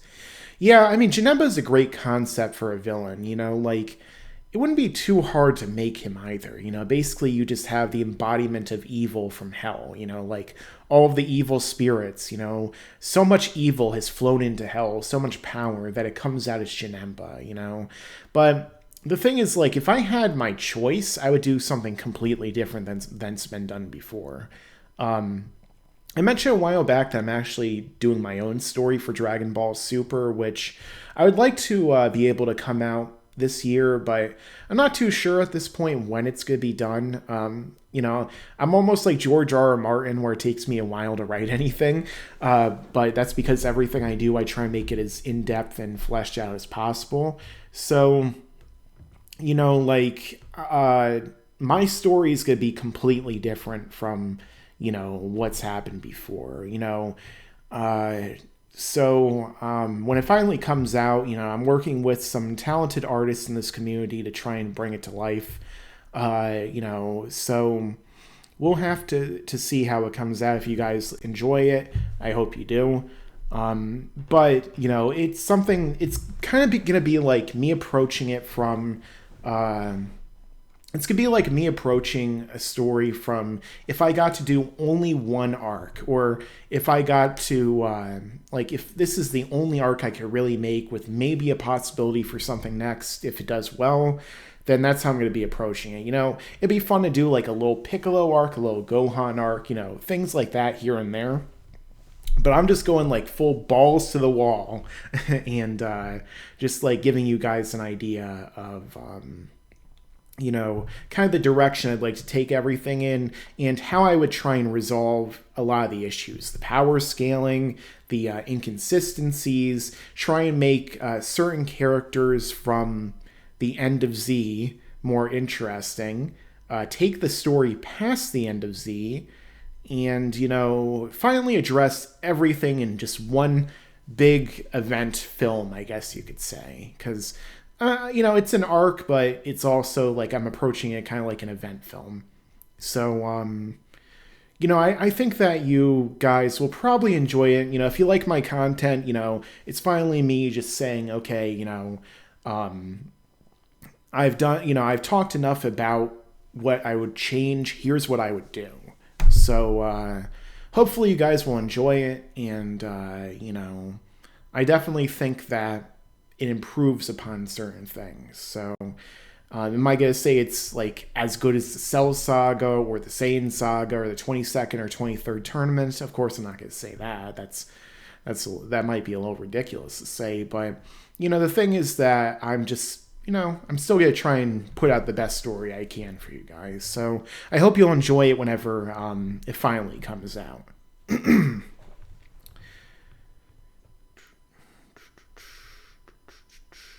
Also, is someone moderating my stream, or are people just deleting their comments? because, I didn't get the chance to read them. Tom Holland is generally listed as 5'8". Yeah, maybe like 5'2" or 5'3". It's like Rey Mysterio. Oh yeah, he's 5'6".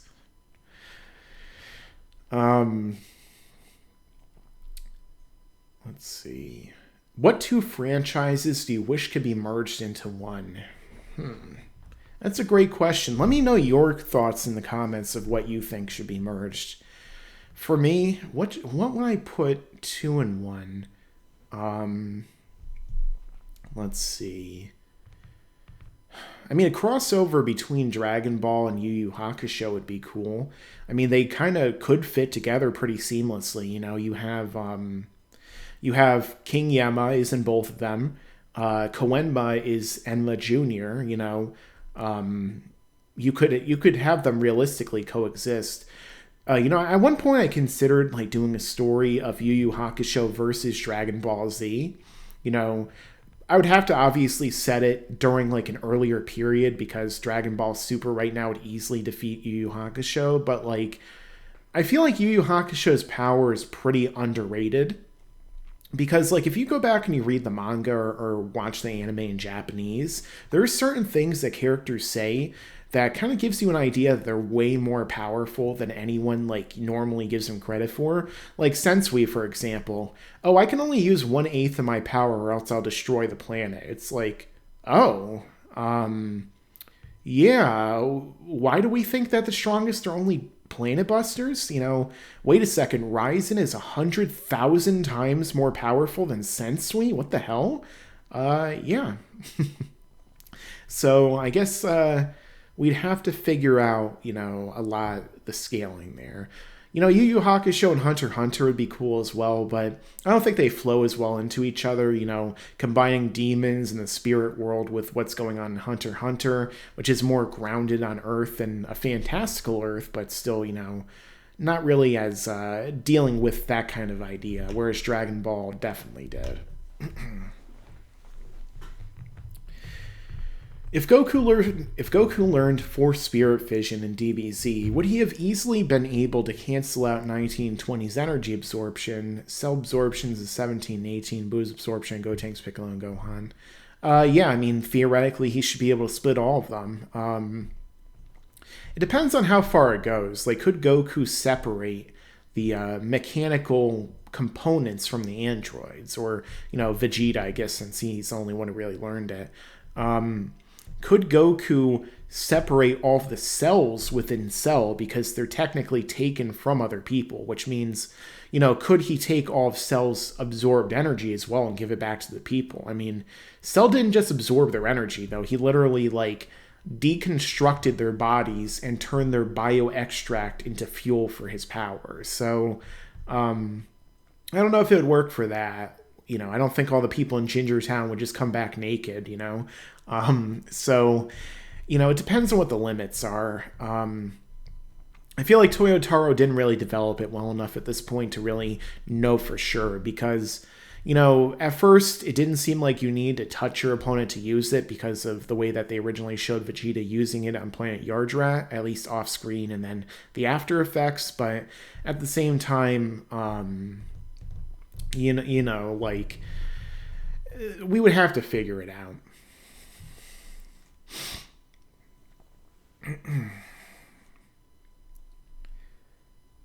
Dragon Ball Heroes is the perfect debate for DBS versus GBGT, Super Saiyan Blue versus Super Saiyan 4, 17 versus Super 17. I mean, I guess if you want to debate them just based upon the characters being there, but the power scaling in Super looks good compared to Super Dragon Ball Heroes from what I saw, It's incredibly inconsistent, and, especially, if you look at all the fights that Cumber was in, or Cooler, it seems like they drastically change, who is relevant to what in terms of their power, but, do I think that Super Saiyan Blue would be equal to Super Saiyan 4? I mean, it depends on what arc it's in, That's one of the big things a lot of people don't realize. Super Saiyan forms are not static levels of power. Blue isn't always the same strength, Otherwise, the characters would never train to, get stronger and use the same forms because they would be the same level of power. Super Saiyan is not relative to Super Saiyan. Neither is Super Saiyan 2 or 3 or Blue or God or, whatever. But with Super Saiyan 4, it really depends because, with Super Saiyan 4, apparently, I think according to the GT Perfect files, they state that Super Saiyan 4 brings out the full maximum potential of the Saiyan. So does that mean it would be like if Goku had Ultimate, or does it mean it's like, kind of akin to what happens with Ultra Instinct, where it dives into Goku's like furthest, deepest power that he can never tap into, even with Ultimate, I guess, and bring it out to the top? I don't know. It's kind of interesting to wonder what would happen if Goku had Ultimate and then went Ultra Instinct, because, or even Gohan, if Gohan went Ultra Instinct with Ultimate, like, would he just not get stronger and would only have the increase in terms of like his reaction without thinking? I don't know. But it's, we'll probably never see it, but who knows? Yeah, I've never seen Toriko, but Full Metal Alchemist is great. Both versions. A lot of people overlook the original, but the original and Brotherhood are both great.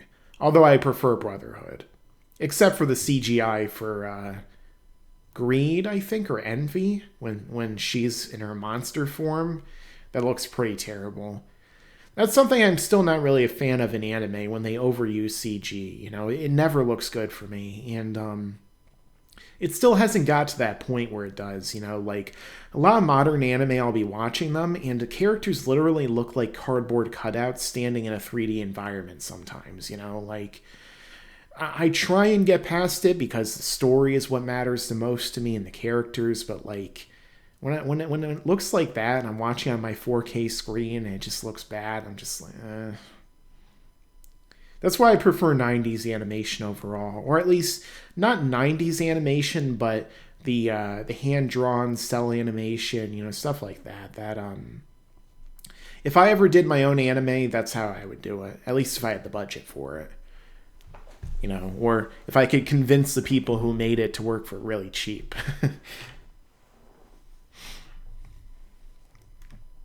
What other good quality manga besides Dragon Ball, Yu Yu Hakusho, and Hunter x Hunter have you read?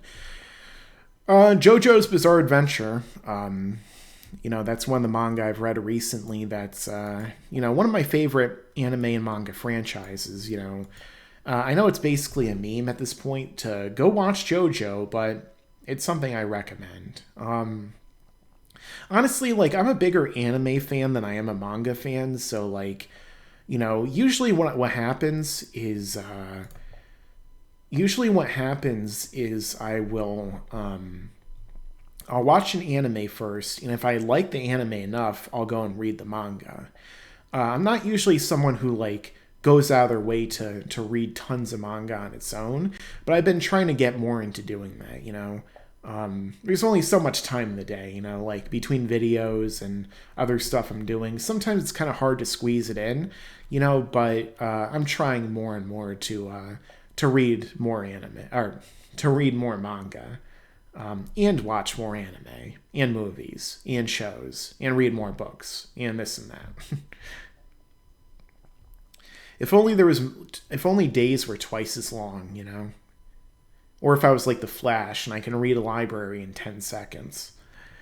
Where did Dr. Gero even come from? I don't remember seeing him anywhere in Dragon Ball. He's a retcon character. He never existed until Dragon Ball Z. Well, the Dragon Ball Z section of the manga.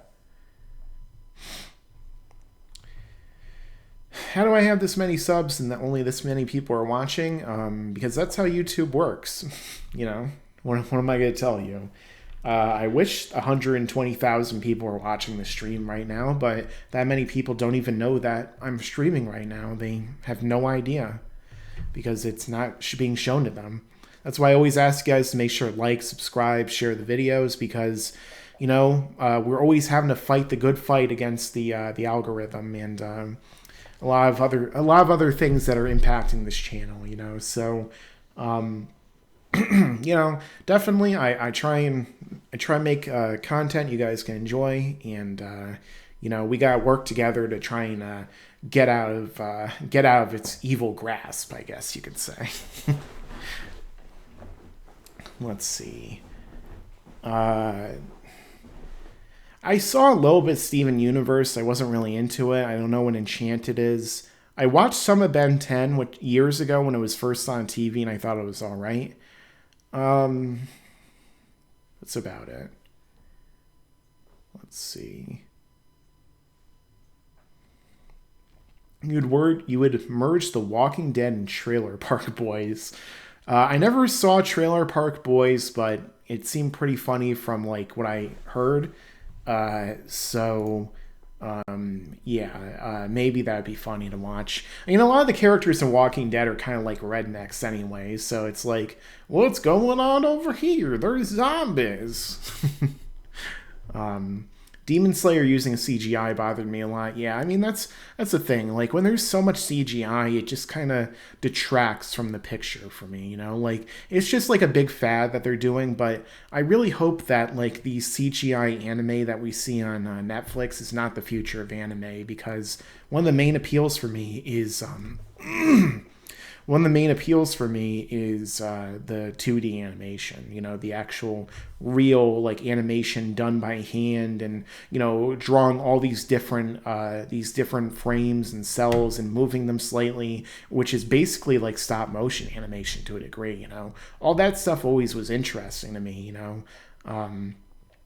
But when it's 3D CGI, you know, not like Pixar hasn't made great movies, for example, but you know, or like stuff like How to Train Your Dragon and Shrek, which is a meme nowadays. But yeah, I don't really like the mixture of 2D and 3D for the most part. Like, there's some little ways that they've done it to make it look good, but most of the time, you know, it's like CG in movies for me. You know, like I'm a Christopher Nolan fan, and I totally agree with him when he says that you know, CG basically is just like adding animation to a movie. You know, it doesn't really flow as well in our brains, or capable of telling what's real and what's not. So, you know, it's kind of weird that every movie followed the prequels from Star Wars and became like CGI environments, but like, you know, I prefer real textile things.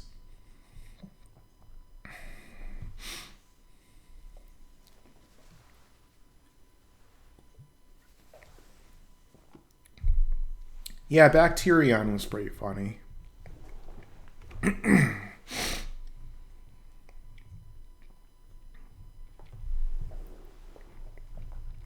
Oh, thanks, Sean Martin.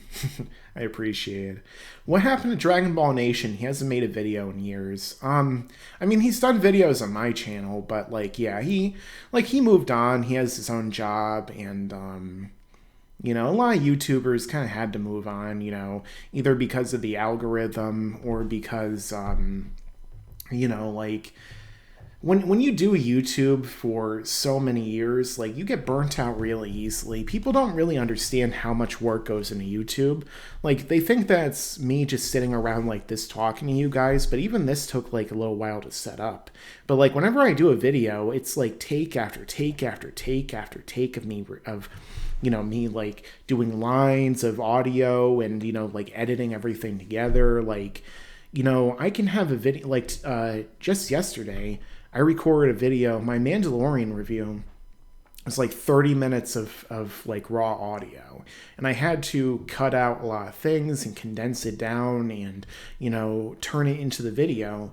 And like, all my videos are like that. You'll see like a 10-minute, 15-minute video. Maybe if you don't do YouTube, you think, oh, it only takes like, what, an hour to make that video? Try a week, try more.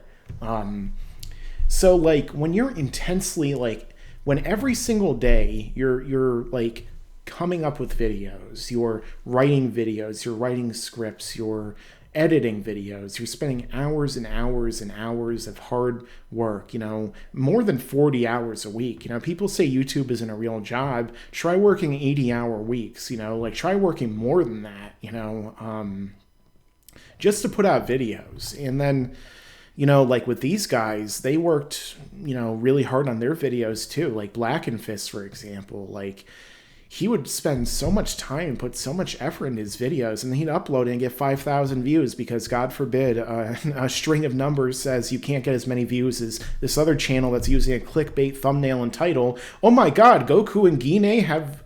Well, I'm not going to say that, but, like, it just goes to show you, like, YouTube can be really hard on YouTubers and the people who make these videos for you guys, so...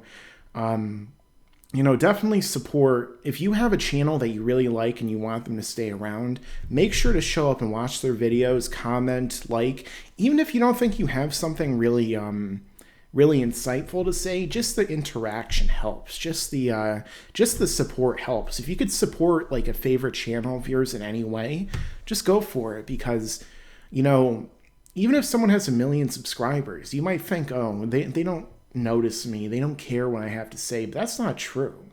Like every little bit helps, every little bit makes a difference. So in terms of like a lot of these channels, they disappear and they kind of just leave because they're there's nothing more they can do, and they've kind of been pinned into a corner and they can't really get out of it. So like what I would just say is that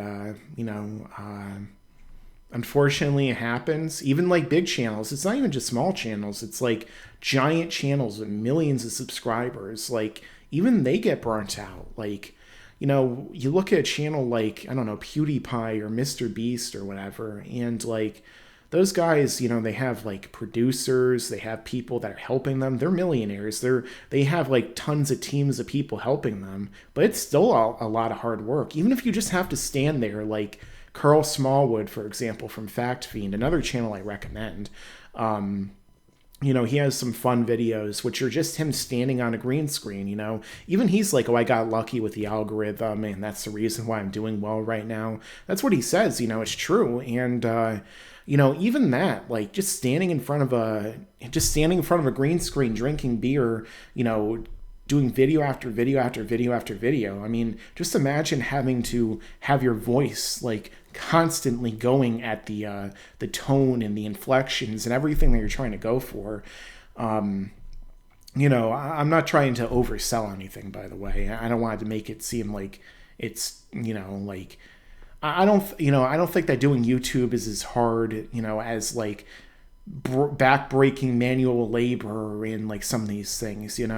I've worked in pretty crappy jobs in the past. I worked like before I did YouTube, I worked in a factory, I worked in like a bunch of different places doing like really like demanding work. And I'd rather do YouTube than a lot of those jobs, but the truth is like sometimes YouTube kind of forces content creators to go to other jobs or to, leave things behind because, just because of how it works. But, we're trying to have a Halloween spooktacular here and, not talk too much about this stuff with YouTube, especially because I don't know if they'll promote this video after I talked about this. But anyway, let's get back to Harold answering your questions.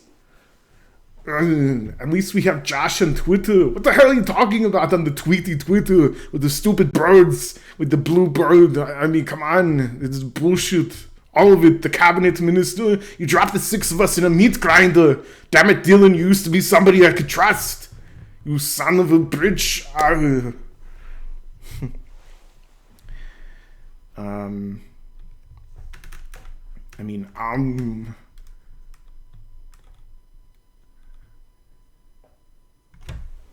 But yeah, I left Twitter for a reason. It got really bad and really became a really toxic website. So, I mean, if you guys can bear with it, more power to you. But it's something that I definitely had no intention of sticking around for. This is my favorite DBZ channel. Well, obviously because it's me, the strongest, most muscular space Austrian of all time, Harold von Hugemassus. Happy Halloween, where you eat all the candy and get the dirty bulk. So you can work on the biceps and the triceps and especially those pecs. And for the female viewers, the glutes.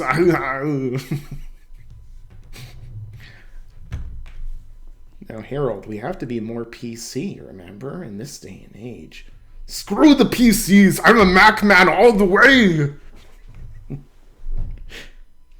Why don't they bring the Cell and the Raditz back? Because the scrawny Toriyama and the Toyo Turbo don't want to grow. They don't want to draw the trapezoids on the Cell's body. That's why.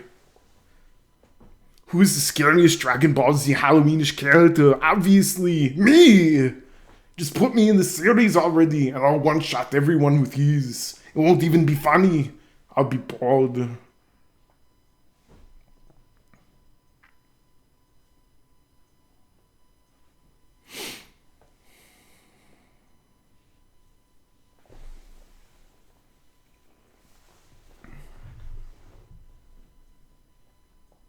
Milk is for babies. When you grow up, you have to drink the beer. It gives you the gains, as long as you're of appropriate drinking age in whatever country you live.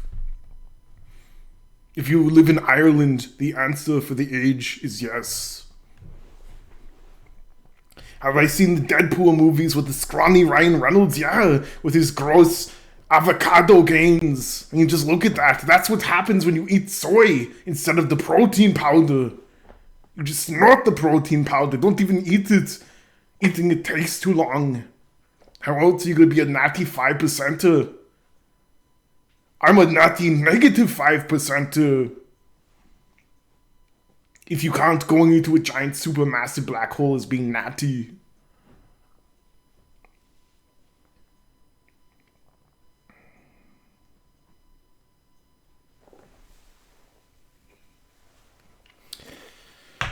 Speaking of PC, the Animaniacs is being revived, bringing back all of the characters except for Hello Nurse and Elmira. I'm trying to remember who Hello Nurse was, but are they not bringing back those two because they're females and they don't want to portray them in a negative way? Because, you know, like, one of the great things about the Animaniacs in a lot of these other shows is that they weren't biased in any particular direction, you know? Like, they'd make fun of everyone, male, female, and every particular ethnicity, you know, like South Park. You know, like, it was free-for-all for everyone to have fun. And, you know, like, everyone back then in the 90s could take a joke. You know, wow, a joke. People could take those in the past? Yes, my young viewers, my young summer children, yes, people could take jokes back in the 1990s and even the early 2000s, but then the Fire Nation attacked and everything went to shit. Can Goten solo the Naruto verse? I don't know, probably.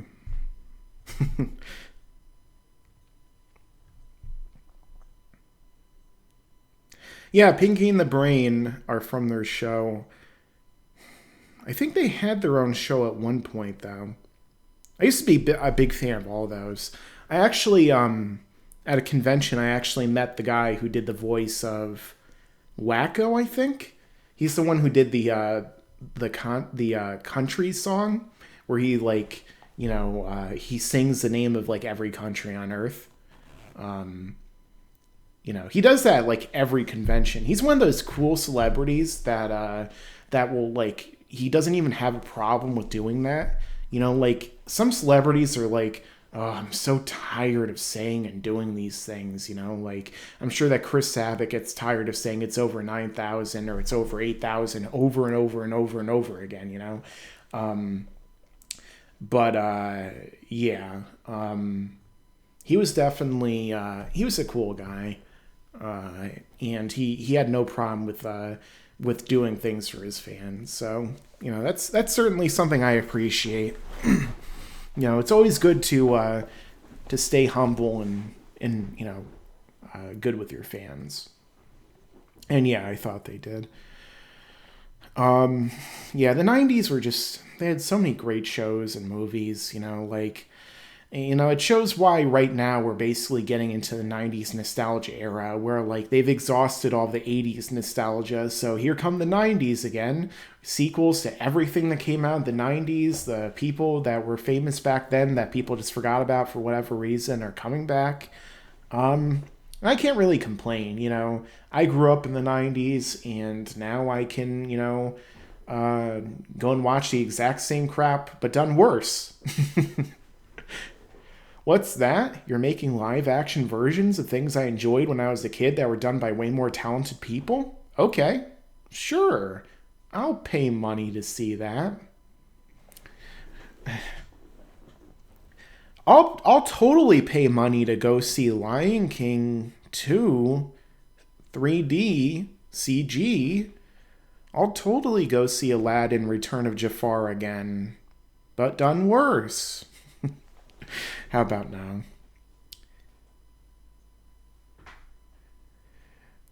Che, who said that I voiced Harold?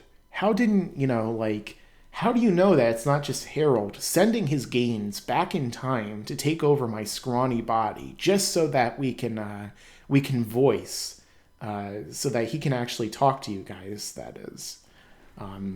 Sometimes my English doesn't work very well after, you know, having my mind taken over by a crazy alien from another universe who could blow up universes just on a whim.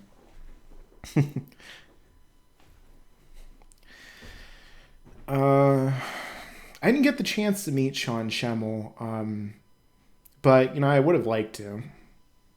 There was some stuff that happened behind the scenes at Kamehacon that kind of stopped that from happening the first year, but you know, whatever. I'm not good. I'm not one of those drama channels who wants to get in depth about a lot of stuff like that. You know, it's not my place to talk about that. I don't like to cover any of that, and I don't like to push sensationalism for the sake of clicks. You know. Even though YouTube, you kind of have to be a little more extreme sometimes. But that's kind of the nature of everything. You have so many channels competing with each other, you kind of have to go in that direction. Did I meet Christopher Sabat? I think I met him really briefly, but, you know, I didn't get the chance to really hang out with them. You know, a lot of them, they're really busy people. You know, they had to sign so many things for their fans, and, you know, they had work to do while they were at the conventions I went to. So, you know, like brief exchanges with some of them. I did meet Damian Clark, though, and hung out with him for a little bit. He was cool in person, you know. I think I was the only person I talked to him about him playing Tagoro the entire time. And, you know, it was a lot of fun. Like I said, a lot of these people are cool in real life. At the end of the day, you know, the thing is, whenever I meet someone who's, like, considered famous, I just think, you know, oh, this is a normal person, you know. They might be in a position where they are, you know, known by a lot of people, or they can make a lot of money, or they have, like, a big influence over things, but they're just normal people. They're just, you know, people who are, you know, living their life, so just approach them that way. And if you want to meet famous people, you know, and you, like, don't be a stalker is the number one advice I'd have to give you. But also, if you encounter any of them, don't just rush to talk about the thing that every single person ever will talk to them about. Talk to them about things that, you know, they don't really get to talk about very often, or just, you know, things of that nature. You know, like, if you're big into sports and you know they are too, be like, hey, what do you think about this baseball game or football game? You know, like, that's generally, like, how it goes. You know, like, people are people at the end of the day, and you know, at the end of the day, when you meet them and you talk to them for a period of time, you get to realize just how normal a lot of these guys are. PC has affected Disney too. I mean, I know that for sure. I mean, look at Star Wars. Star Wars, the once inclusive franchise that literally everyone of every background could love and was inspired by to become scientists and astronauts and doctors and writers and filmmakers themselves, now incredibly divisive and forcing their particular politics on people and their agendas. And it's unfortunate, people don't go to these blockbusters to be preached to about politics. They go there to have fun, and because they're invested in the mythology and the characters. Like with Dragon Ball. Like, imagine if Dragon Ball got political. Like, that would be terrible. No one would like that. Even if it was a good arc with good storytelling, I would still hate it, because it's like, I would appreciate all those things for sure, but if it's all political and it's like preaching that stuff and shoving it down your throat, unless it's doing it like a South Park or like The Boys, for example, where it's like poking fun at all the sides and everything, which Dragon Ball would never do, but I'm just using it as an example. It's something that people don't want to see. I'll watch a political movie if I want to see a political movie. I liked the trial of the Chicago 7 movie. I thought it was a well-made movie, and I like court dramas, which they don't really make enough of anymore. It reminded me a little bit of 12 Angry Men, although, it was a political event that happened and everything. But, so I'd recommend that, even though I won't get the chance to review it on my channels. But yeah, people don't want politics and, things like that preached to them when it comes to their entertainment. They just want to have fun, and even I do as well. At the end of the day, if things were done in a good fashion, if they're executed very well, then I'm going to have just as much fun as everyone else. My brain won't be racked with all the problems, and I won't also be rolling my eyes or going every time somebody tries to get super political in a freaking Marvel or Star Wars movie.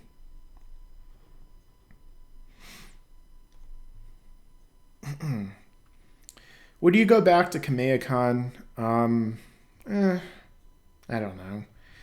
I think that Kamehacon's just kind of dead now. I mean, from what I've heard, it seemed like it was going to be a much bigger thing at one point, but, I don't think it's necessarily going to be anymore.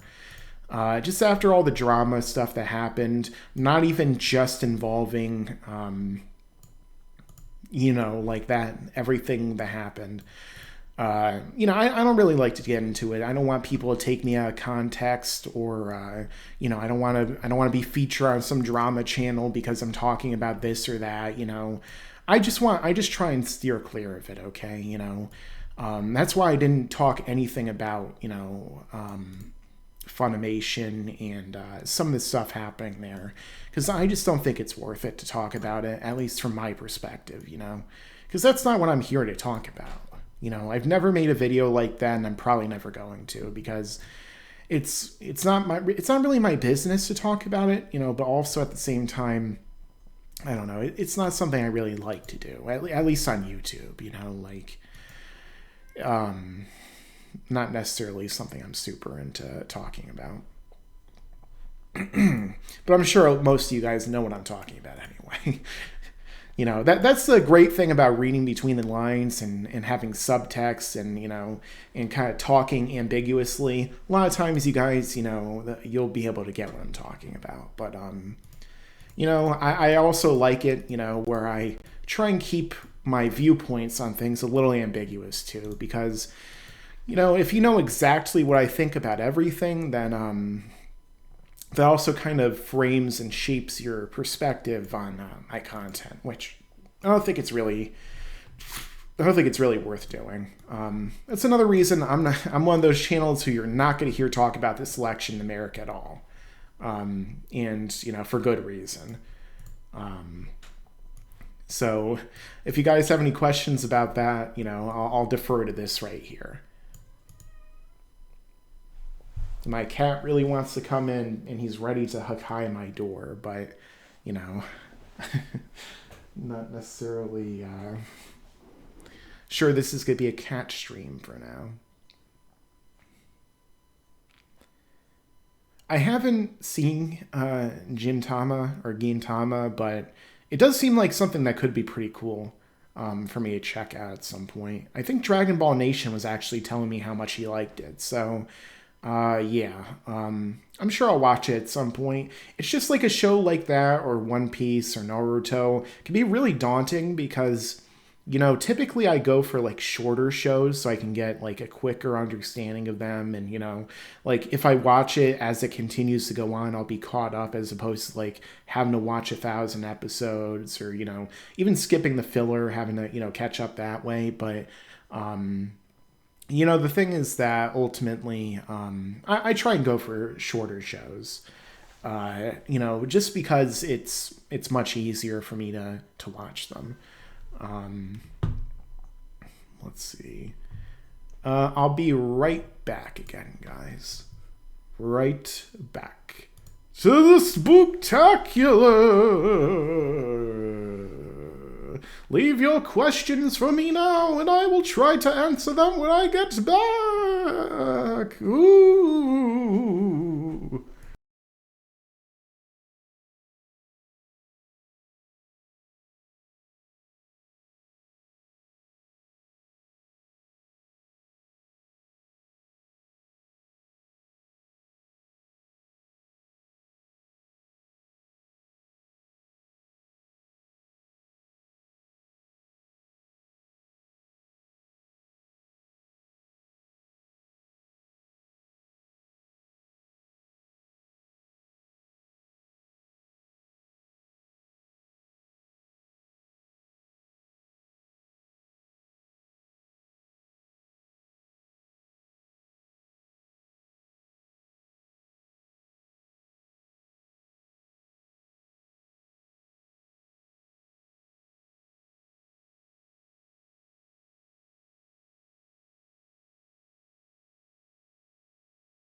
Someone just compared my voice to Morgan Freeman. That's way too kind. I'm sure that some people like my voice, but it really depends. I was going to show you my cat, but he's not being very cooperative right now. Although, I definitely understand having a cat, why Toriyama decided to choose cat for Beerus and Champa as the gods of destruction, because they definitely love to knock stuff over. And they're very destructive when they really want to be.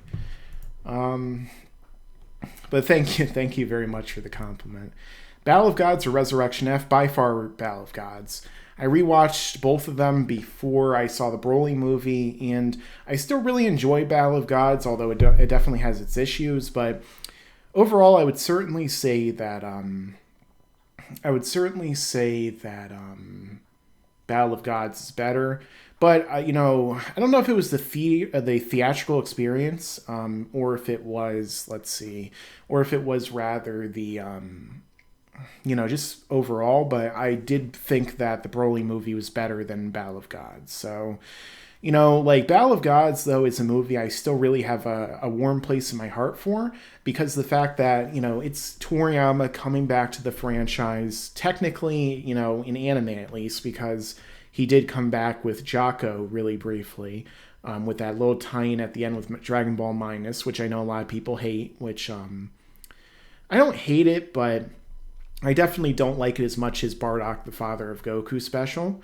But yeah, it's certainly, Jocko is something I liked, and Battle of Gods is a movie that I still really appreciate because it really has that Toriyama feel and has some great moments, and it's just that much better than the Super version in like every way. All the fights that are quick in the movie are dragged out ridiculously in the Battle of Gods Super anime. And also they create a lot of issues in the anime too, such as Goku and Beerus destroying the entire universe with the shockwaves of their unbalanced punches. But then, none of that ever happens again afterward. And it seems kind of unbelievable that literally no other character ever had this issue with their fights up until that point. Goku and Majin Buu, Kid Buu, were shaking the afterlife with their punches. But the thing is, or shaking the heavens, whatever. But the thing is that, they weren't out of sync as far as we know. They never even mentioned that concept. And, the fact that they were going to destroy the entire macrocosm with the Supreme Kai realm and everything else combined, just by punching each other was, I don't know, I liked the fact that they brought back feats and they were trying to scale things up in that direction. I like the concept, because I've read a lot of comics where Superman punches alternate Superman. They shatter reality, which, we saw in the Broly movie, basically. But I like that way more than what we got in the Battle of Gods movie.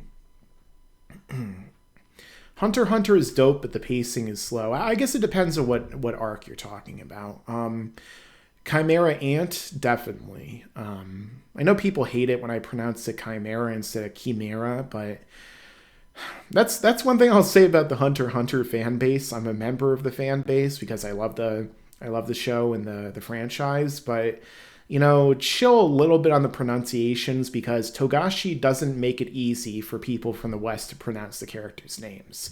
I hear the voice actors say Gon 1,000 times, but when I say Gon, people are like, don't you mean Gon?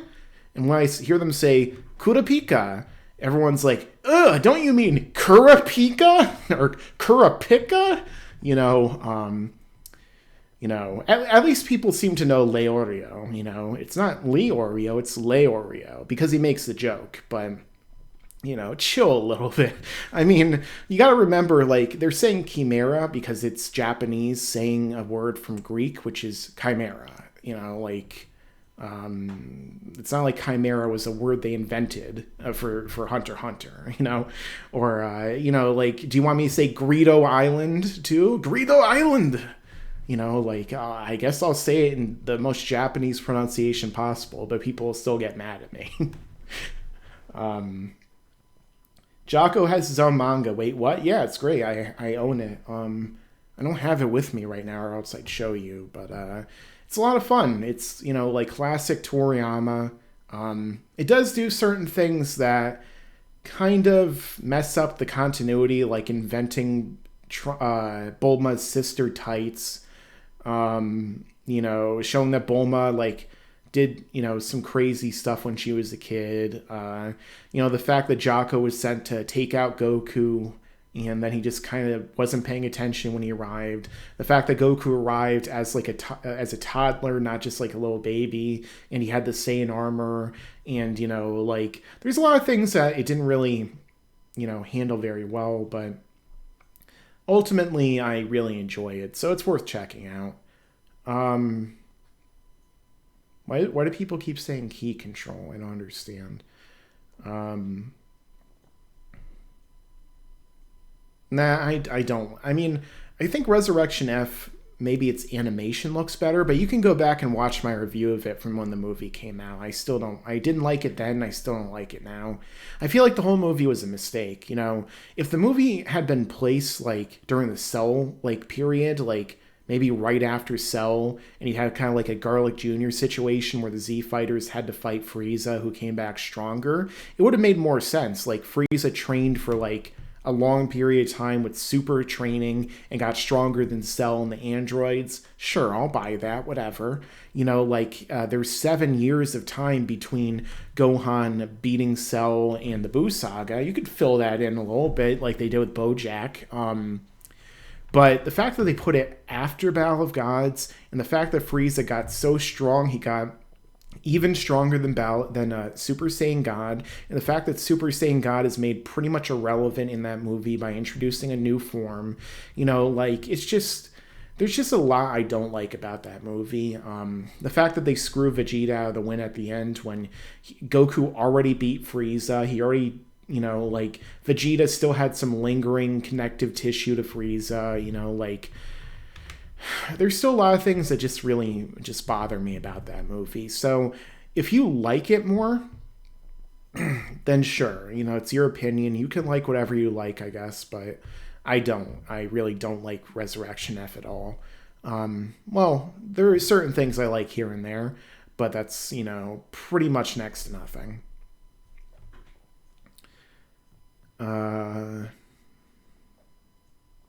Moro and Goku should destroy the universe. I mean, Broly and Gogeta should have blown up the multiverse because of how powerful they are, but, you know, feats don't work the way a lot of people seem to think they do in Dragon Ball. They're not really linear the way that people think, you know. You could be 100 million times stronger and you could destroy, you know, you can go from destroying a solar system to destroying a small galaxy, even though you're 100 million times stronger, you know, like, or you can blow up a universe before you can blow up the galaxy, you know, like, feats aren't consistent. Like, they just throw out things they think sound really cool and powerful. Like, oh no, if Moro blows up and detonates, he'll destroy the galaxy. Just the galaxy? He's an angel level character. Don't you think he should blow up a little bit more than one galaxy, guys?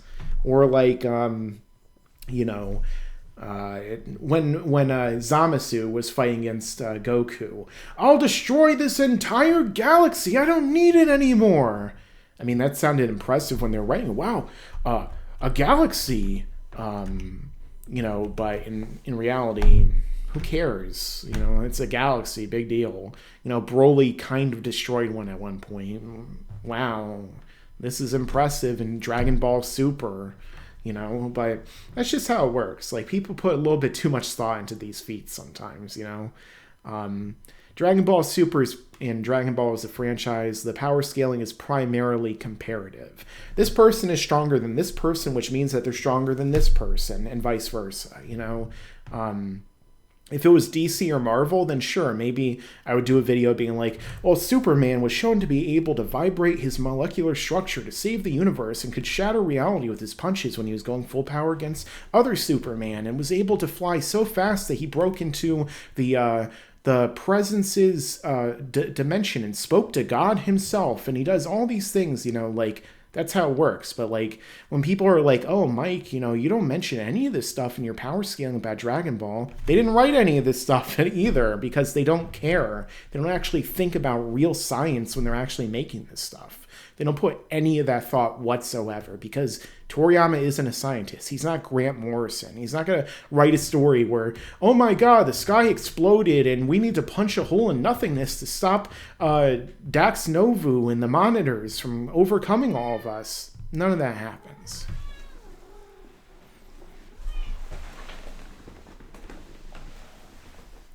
Who's that? No, please don't Hakai, everyone. You always want so much attention. Well, here you go. Here's plenty of attention.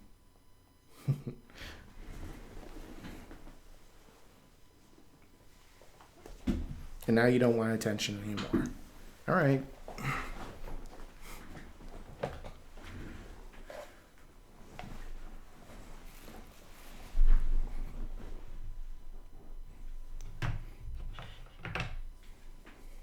His coat matches mine. Except for the white. But I guess I got that covered too. What? I don't think I would ever try feeding him pudding to find out. But he certainly likes cat food. No, you can't. You can't be over here.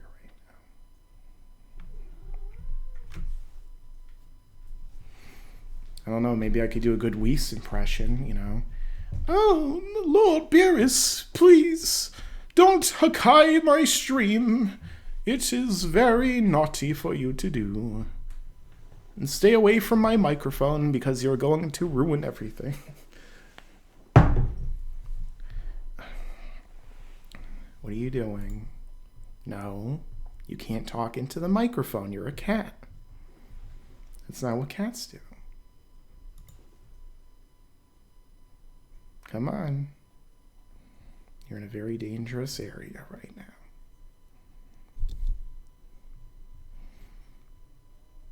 He likes attention, but unfortunately you can't see him.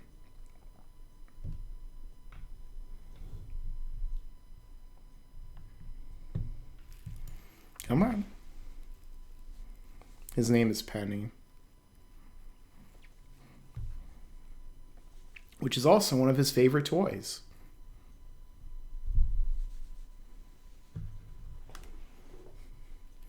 Come on, you gotta get down.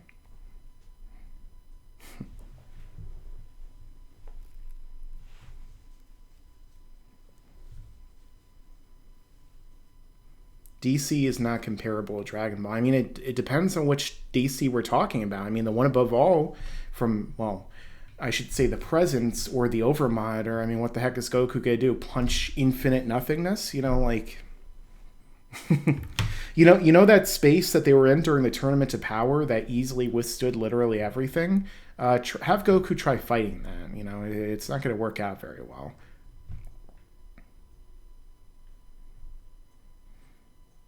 Why did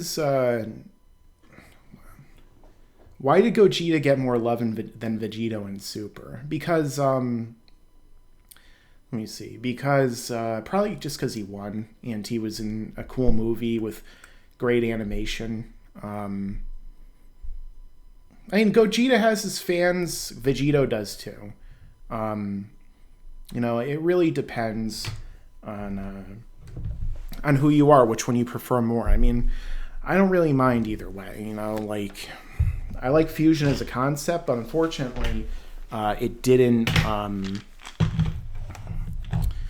It never really pays off, I guess, except for when Vegito is using it. Come on, Fanny. Run along.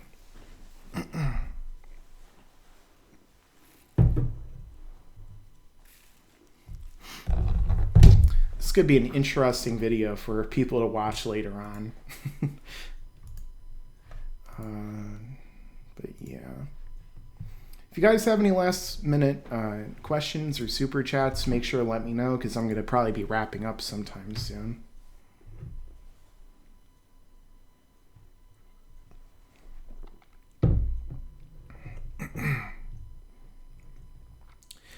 Batman could beat Goku and punch Darkseid. Batman cannot beat... What?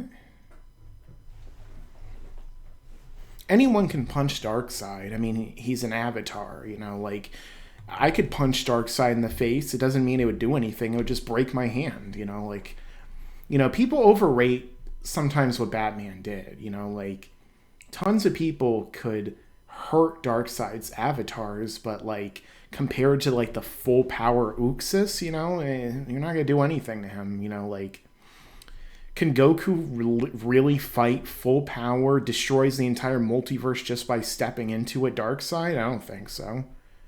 You know, like, the only people who come close to that level are, like, Zeno and Daishinkan, you know, like, Goku's still, like, you know, isn't, like, the most powerful being in his own franchise. And even the most powerful being in his franchise might not be as powerful as some of the most powerful beings in DC and Marvel, you know, like...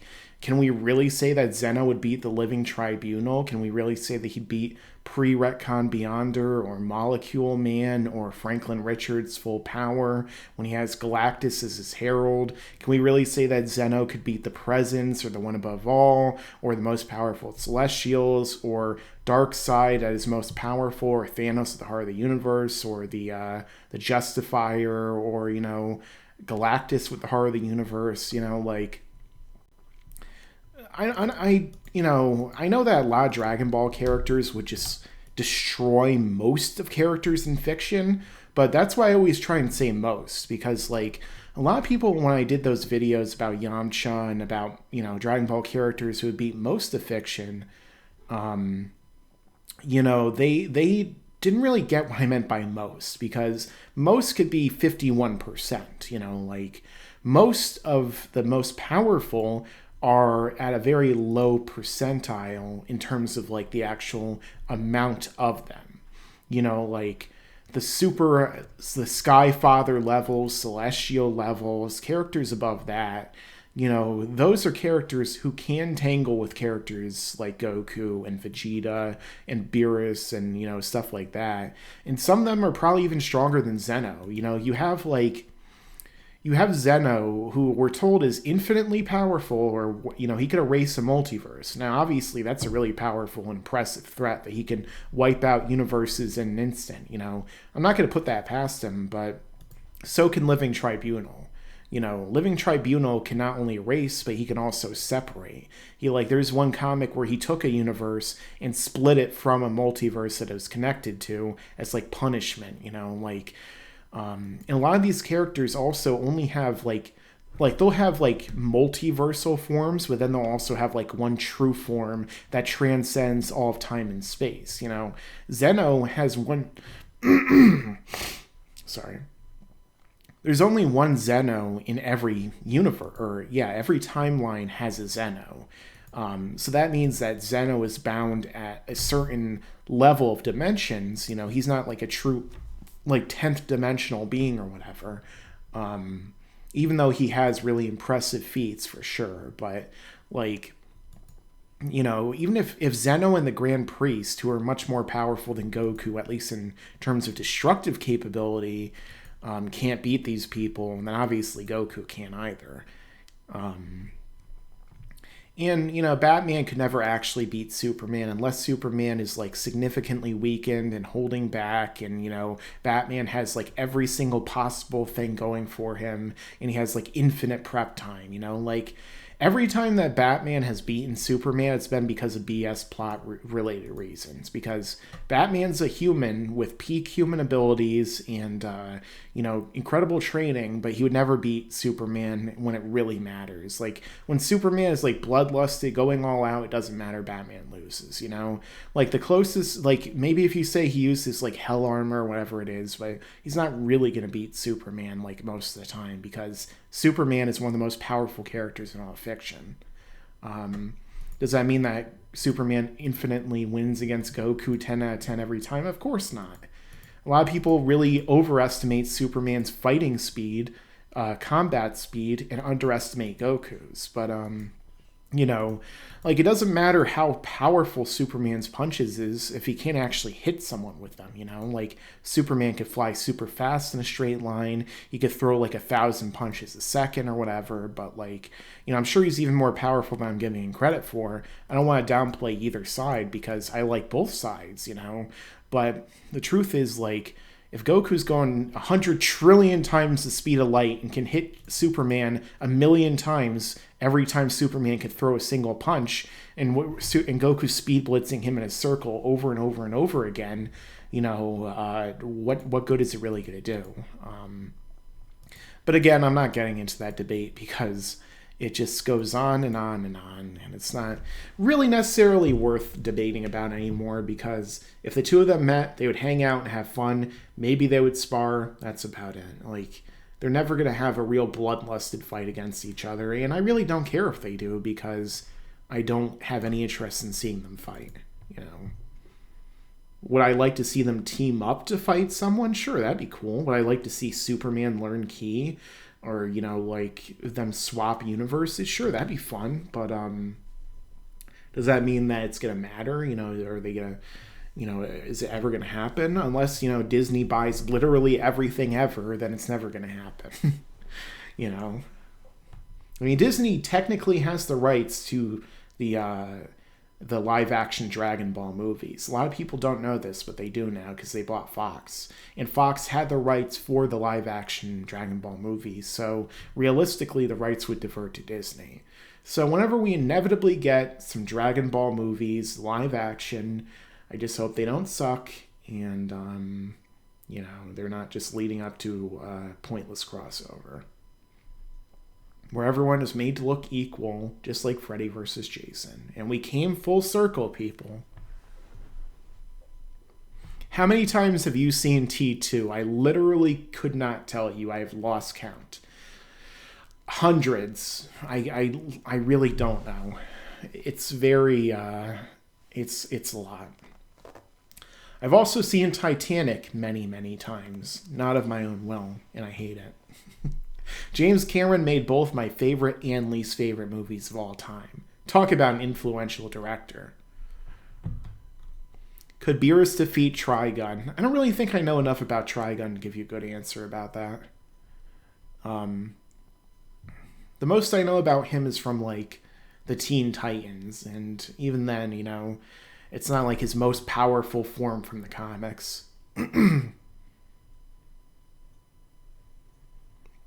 My favorite Stephen King movie adaptation. Probably The Green Mile or Shawshank Redemption, even though those are, like, not typical Stephen King movies, but I really like both of those. I think they're pretty great. The Shining is great too, of course, but it's not really super faithful to the book. But even then, it's still a great movie directed by one of the greatest directors of all time.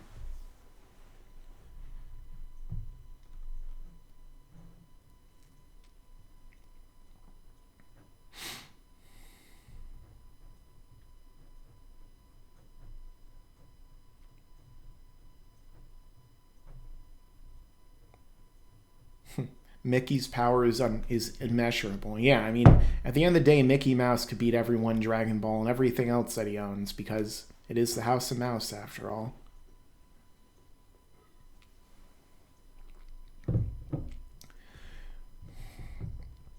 Well, at least Amazing Spider-Man didn't have Celine Dion singing. Or I think it was Celine Dion. I don't even know. I try to block that all out of my brain because just thinking of that song is... You know, actually, I used to hate Leonardo DiCaprio just because he was in that movie. It wasn't until Inception came out that I was like, okay, I'll give this guy another shot as an actor. Because all I could ever think about when I saw him was that freaking movie and that horrible song.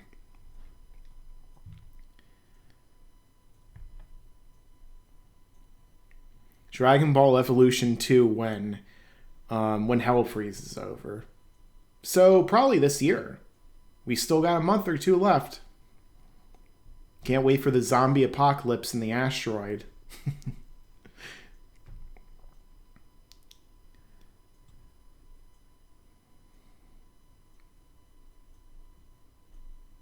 Yeah, I didn't even bother spending the money on on DBZ Kakarot, to be honest. I mean, I'll tell you the truth. I'm not a huge fan of most of the Dragon Ball games. Because the thing is, like, most of them are just a copy and paste, you know? Like, they'll add some slightly new mechanics, but it's almost always, let's play through the story that we've already seen a million times. And it's like, I'd rather just watch the show than play a video game with mediocre mechanics and gameplay than do that. The only thing I'd really consider at this point is playing like a turn-based RPG that goes through the story and you level your character up and you can change who's in your party. You can level up certain characters and make them, you know, like relevant during certain story arcs. Maybe certain characters will die that will affect the story moving forward. So, like, let's say that Tien survived instead of Krillin in the Saiyan saga, or Yamcha survived and then you see them fighting on Namek.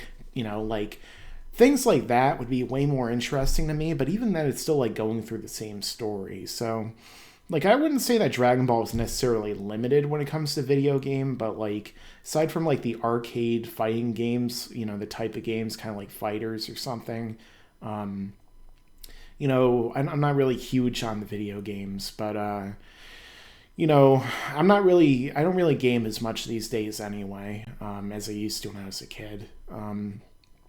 You know, I don't really have as much time, but I am looking forward to Cyberpunk whenever it finally comes out. I mean, a lot of people think it's a great movie, but I still hate it.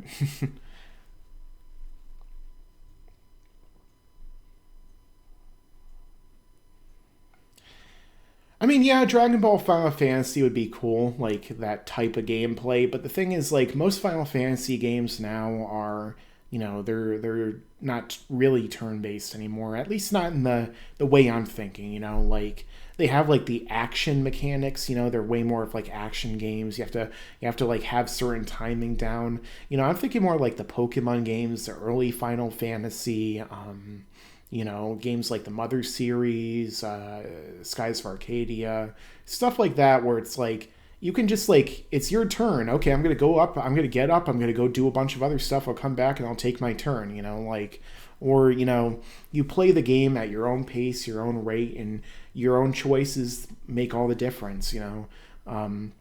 Even though it's not really turn-based anymore, you know, that's one of the things I really like about the Fallout games, you know, like, your decisions matter. Choices have rippling effects, like the butterfly effect. So that's what I really want to see more of, you know, in the Dragon Ball games moving forward. You know, I doubt that anyone at Bandai or whatever is gonna hear me, but you know, it'd be nice if you guys did that. But at the same time, I also understand that they're basically under a contract that says that they need to rush out a Dragon Ball game like every single year or whatever, just so that they can make as much money as possible, which, you know, that's the name of the game. But if I was a game developer, I would spend as long as it takes to make as great of a game as possible. And I wouldn't shove all this paid DLC down people's throats and, you know, fill games with microtransactions that encourage, you know, addictive gameplay and, you know, things like that I feel like just ruin modern video games. But I'm not going to go full on Jim Sterling for you guys. He has a whole channel you can check out. Although I don't necessarily agree with him about everything, especially economics.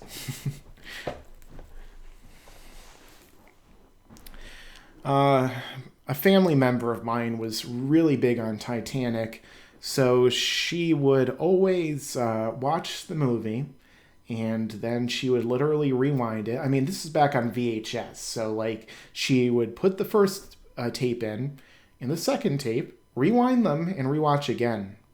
And again. And again. And again. Ah!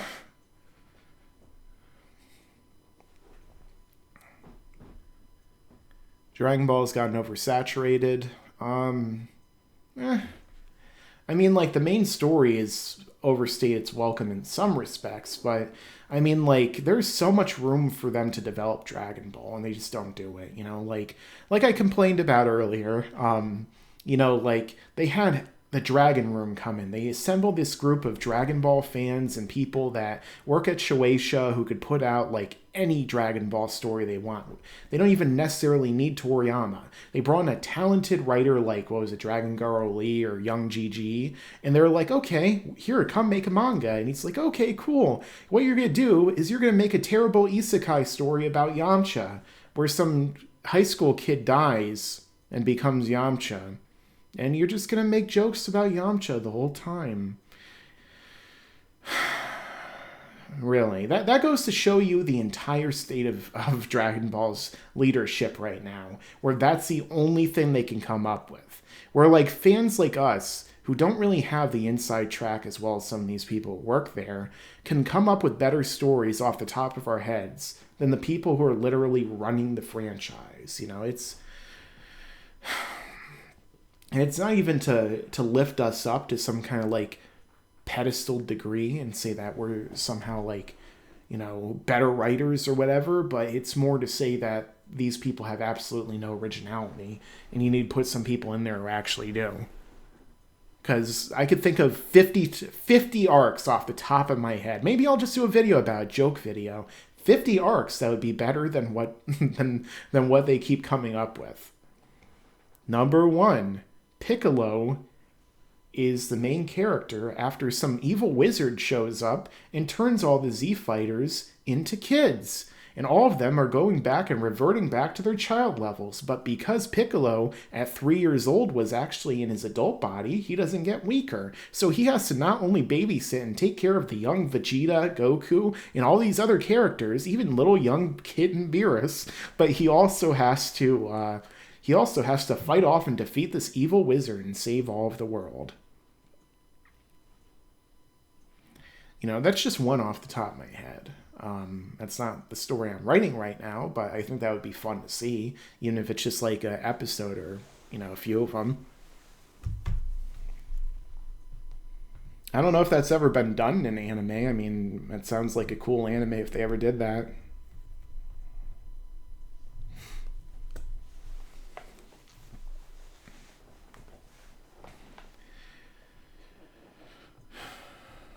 I really put this microphone in a very awkward position for this chat.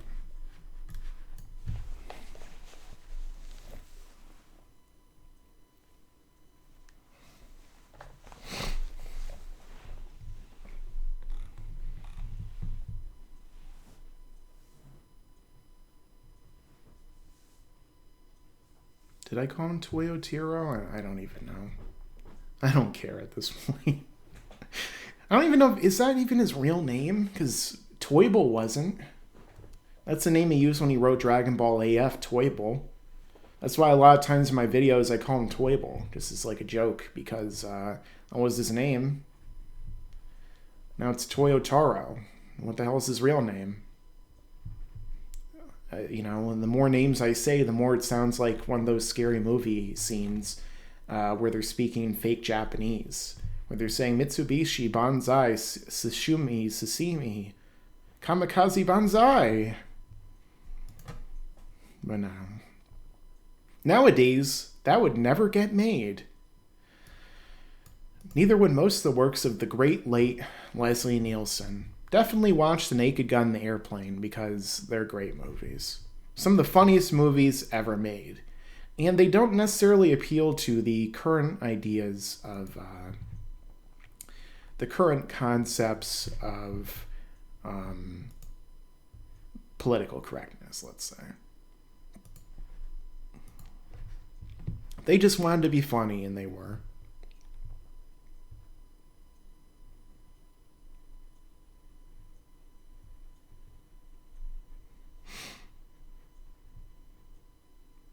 Oh yeah, I forgot they did that in Power Rangers. I don't know if it was it that kind of story though. Also, didn't like Billy or whatever not turn into an adult at the end? I forgot. Like that was that I saw that episode 25 years ago. When did that come out? It was when I was a kid. I watched Power Rangers up until like I don't know, Turbo or something. I literally have not even thought of that episode in years, if that's what I'm thinking of.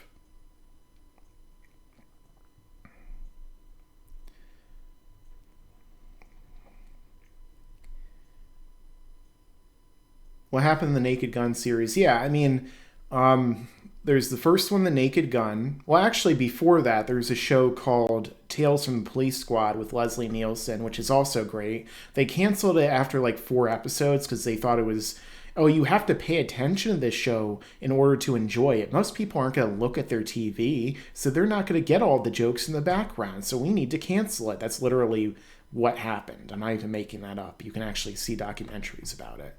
And it was great. And then they based that and turned it into a movie, The Naked Gun, which was great.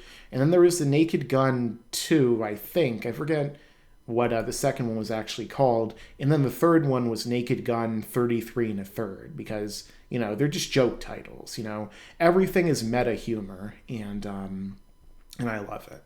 Same thing with Airplane. It's such a great movie. A little bit dated nowadays. I mean, there's the disco scene with Staying Alive and... the jive scene, but, other than that, it's a great movie.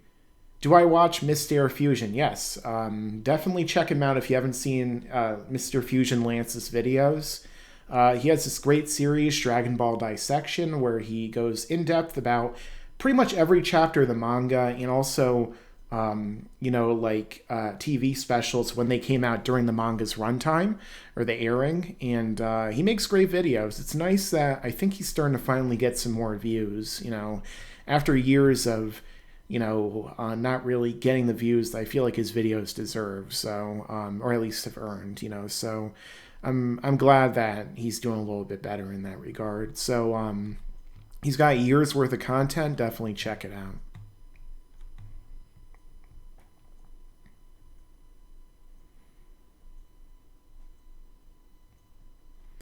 Yeah, I mean, Power Rangers, it really depends on what you're into, like, there's a whole, like, I think he talked about Jew Rangers or whatever, I forget what the full name is, but, like, the different kind of Ranger series in Japan that they based Power Rangers off of. Like they literally, like Power Rangers, they literally took footage from like different kind of Ranger shows, like Mighty Morphin Jew Rangers or whatever it's called, and they combined it with like new footage they filmed in America, and you know they like splice them together to make the Power Rangers show, like the Super Sentai kind of shows, I guess you would call them.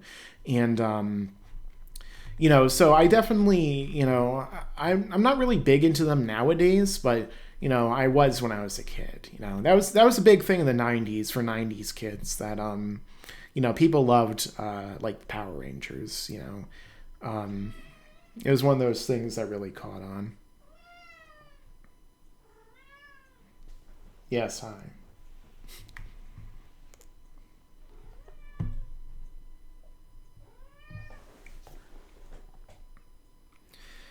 I mean, that's just a Toriyama trope, you know, like why did the DBS writers create the child King Zeno? Because in Toriyama's mind, he likes to subvert the idea of the big, strong, muscular man being the most powerful of all, when he instead says that it's actually the small, tiny one that's the most powerful. He did it with Goku. He did it with Arale. He did it with Goku. He did it with Vegeta. You know, Kid Buu. You know, depending upon which version you're watching or reading. You know, and he did it with Zeno. The most powerful is the child emperor. You know, and he's, I mean, we call him a child, but he's like millions of years old. You know. He might have even created everything, so he might be countless eons old, you know? That's just how it is. Plus, you know, there was a, you know, real precedent for child emperors and rulers over the years. Like, the last emperor of China was a child, you know, before the collapse of, like, the monarchy and everything.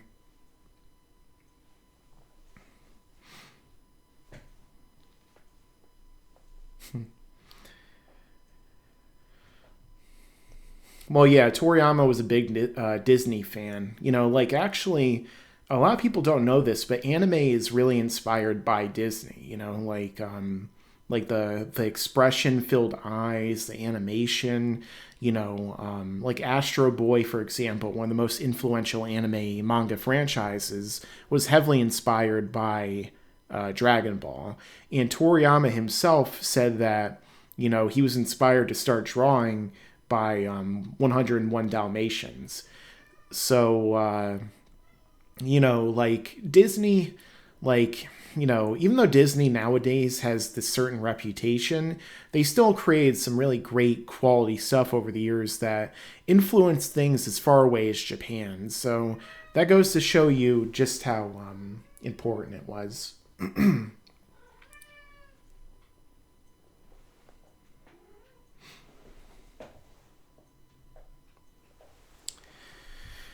I never actually read Dragon Ball AF. I'm honestly not like a huge Dragon Ball fan fiction reader. You know, like people tell me about multiverse and stuff, but I don't really read any of it, you know, or watch any of it. In terms of like writing my own story, I try and keep myself separate on purpose to a degree, because I don't want to take anything from someone else, and I also don't want to, you know, I don't want to be like influenced too much by other creators. I like to kind of just go in my own direction, but like, you know, if people enjoy them, I guess it's fine. You know, it's great that like talented creators in this community, as well as other communities, can create stuff that is arguably, you know, as good or better than some of the stuff we have right now. So, you know, I don't remember what it's called, Absalon. Sorry.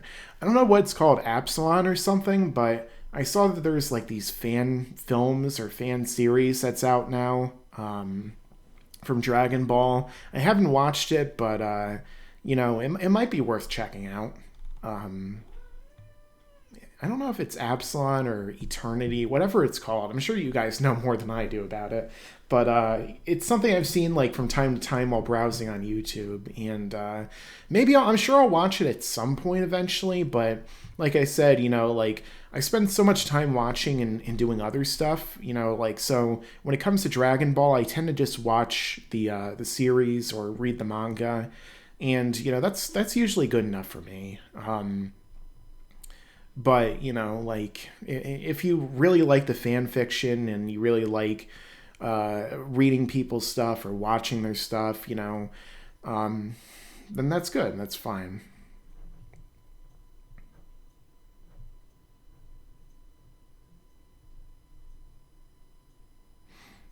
I know that there's this creator I know, Malik, and he was writing his own. I think it's Dragon Ball New Age. I didn't get the chance to read that either yet. I like to also read manga like physically, but like when I get the chance, I will, I guess, read it or watch it online if I really have to. But yeah, I mean, at the end of the day, it's not necessarily something I'm super like in terms of fan fiction that I'm super like ready and raring to go. I'm more like interested in writing my own stories than like, reading other fan stories. But I guess that's kind of how it is. At the end of the day, like, I have to memorize so many different universes and franchises and all these characters and worlds and backstories and everything, including my own that I've been coming up with for over 10 years now. And it's like, I'm sure that there's a limit to the human brain of how much stuff we can actually memorize and just how much stuff we can watch and intake before it's just like, I just want to sit here and just like, just not, so, like, if you're a super hardcore Dragon Ball fan and that's most of what you consume and you just want to eat it all up, then, that's fine. But for me, like, I usually like to explore new things, I like to travel to new places. I like to read new books, watch new shows and movies. But, if I want to go back to Dragon Ball, that great original manga is still there for me to enjoy.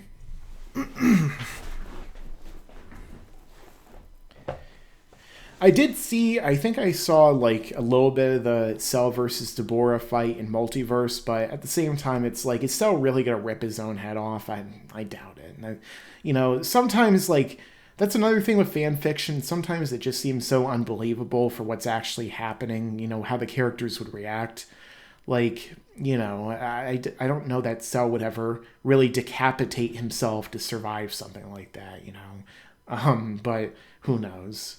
It's not like it's the same Cell, but still, it just a first impression as someone who isn't really familiar with the multiverse lore. The only thing I really know about is there's like a multiversal tournament, there's way more universes, and also like Gas Korloth is like the fusion of all the Namekians. That's about as much as I know about it. What's your favorite arc in Yu Yu Hakusho? Probably the Dark Tournament. Yeah, I did a ranking video a while back. Rewatching it right now, I might have a different opinion afterward, but my least favorite is either the Chapter Black or, I don't know. Like, my favorite is always easy to pin down, but my least favorite isn't as easy. I know that most Yu Yu Hakusho fans love Chapter Black, but for me, it's kind of like, like, there's a lot of things I don't like about it. I like Sensui up until a point. I like the setup. I like the music. I like the a lot of the powers, like the territories. I love that episode and chapter where everyone fights Kaito and he's using that cool taboo power. And, it's kind of stuff like out of JoJo. But, like, as it goes on, there's stuff that's just really inconsistent. Like Yusuke's running away from a truck or bullets, and like, he doesn't want to kill a human, even though he had literally no issue killing humans just in like the past two arcs before that. So we have this long drawn out BS with the doctor character, and then we have like a BS ending to that fight where it's like Genkai, oh, don't worry, he'll be fine. It's like, so honestly, I mean, I'm going to rewatch it very soon. I'm finishing up the Dark Tournament for the millionth time, but like, I mean, every time I watch it, I like it more, but it's probably my favorite, or it's probably my least favorite, or at least the ones I have the most issues with. Whereas, like, the one that most people consider the worst is probably the Three Kings, which, unfortunately, the only reason, I feel like most people do is just because, like, it was going to be a long, epic arc with this battle between the different kings and like the demon tribes, and then like I guess the editors came in, were like, hey Togashi, just make it another tournament, and then he was like, screw this, I'm tired, I can't do this anymore, and he just rushed it and ended it pretty quickly. So I definitely wouldn't mind redoing that, or him redoing that at least, because it is wasted potential. But yeah, Dark Tournament's definitely my favorite arc, and one of the best arcs in all of anime, period. But you need to watch that first. The first arc to really get a good idea of the characters. And one of the things is, a lot of people don't like the first arc of Yu Yu Hakusho because it's slow for the first like 5 episodes. But honestly, like, watching so many of these other series like that came afterward, it really gives me more appreciation for the first arc, because in just the first episode alone, I care more about Yusuke and Kuwabara than I care about most anime characters after the first arc. The most, like, they make you care about Kurama, about Hiei, about all these characters, like, very quickly. Like, Togashi's great at that with his character development. He's one of the best character development writers ever in terms of manga. So, yeah, like, sure, it's slow at first, mostly because he was still trying to figure out what the series was going to be. But at the end of the day, like, the only episode I think is kind of worth cutting is the one with, the egg, where Yusuke has to save his body and Keiko, and there's like the investigator, but even then, like, they still find a way to tie that in later during the Dark Tournament. So I think that it's a great arc, and I think all the arcs are great, to be honest. It's just that some of them have more issues than others.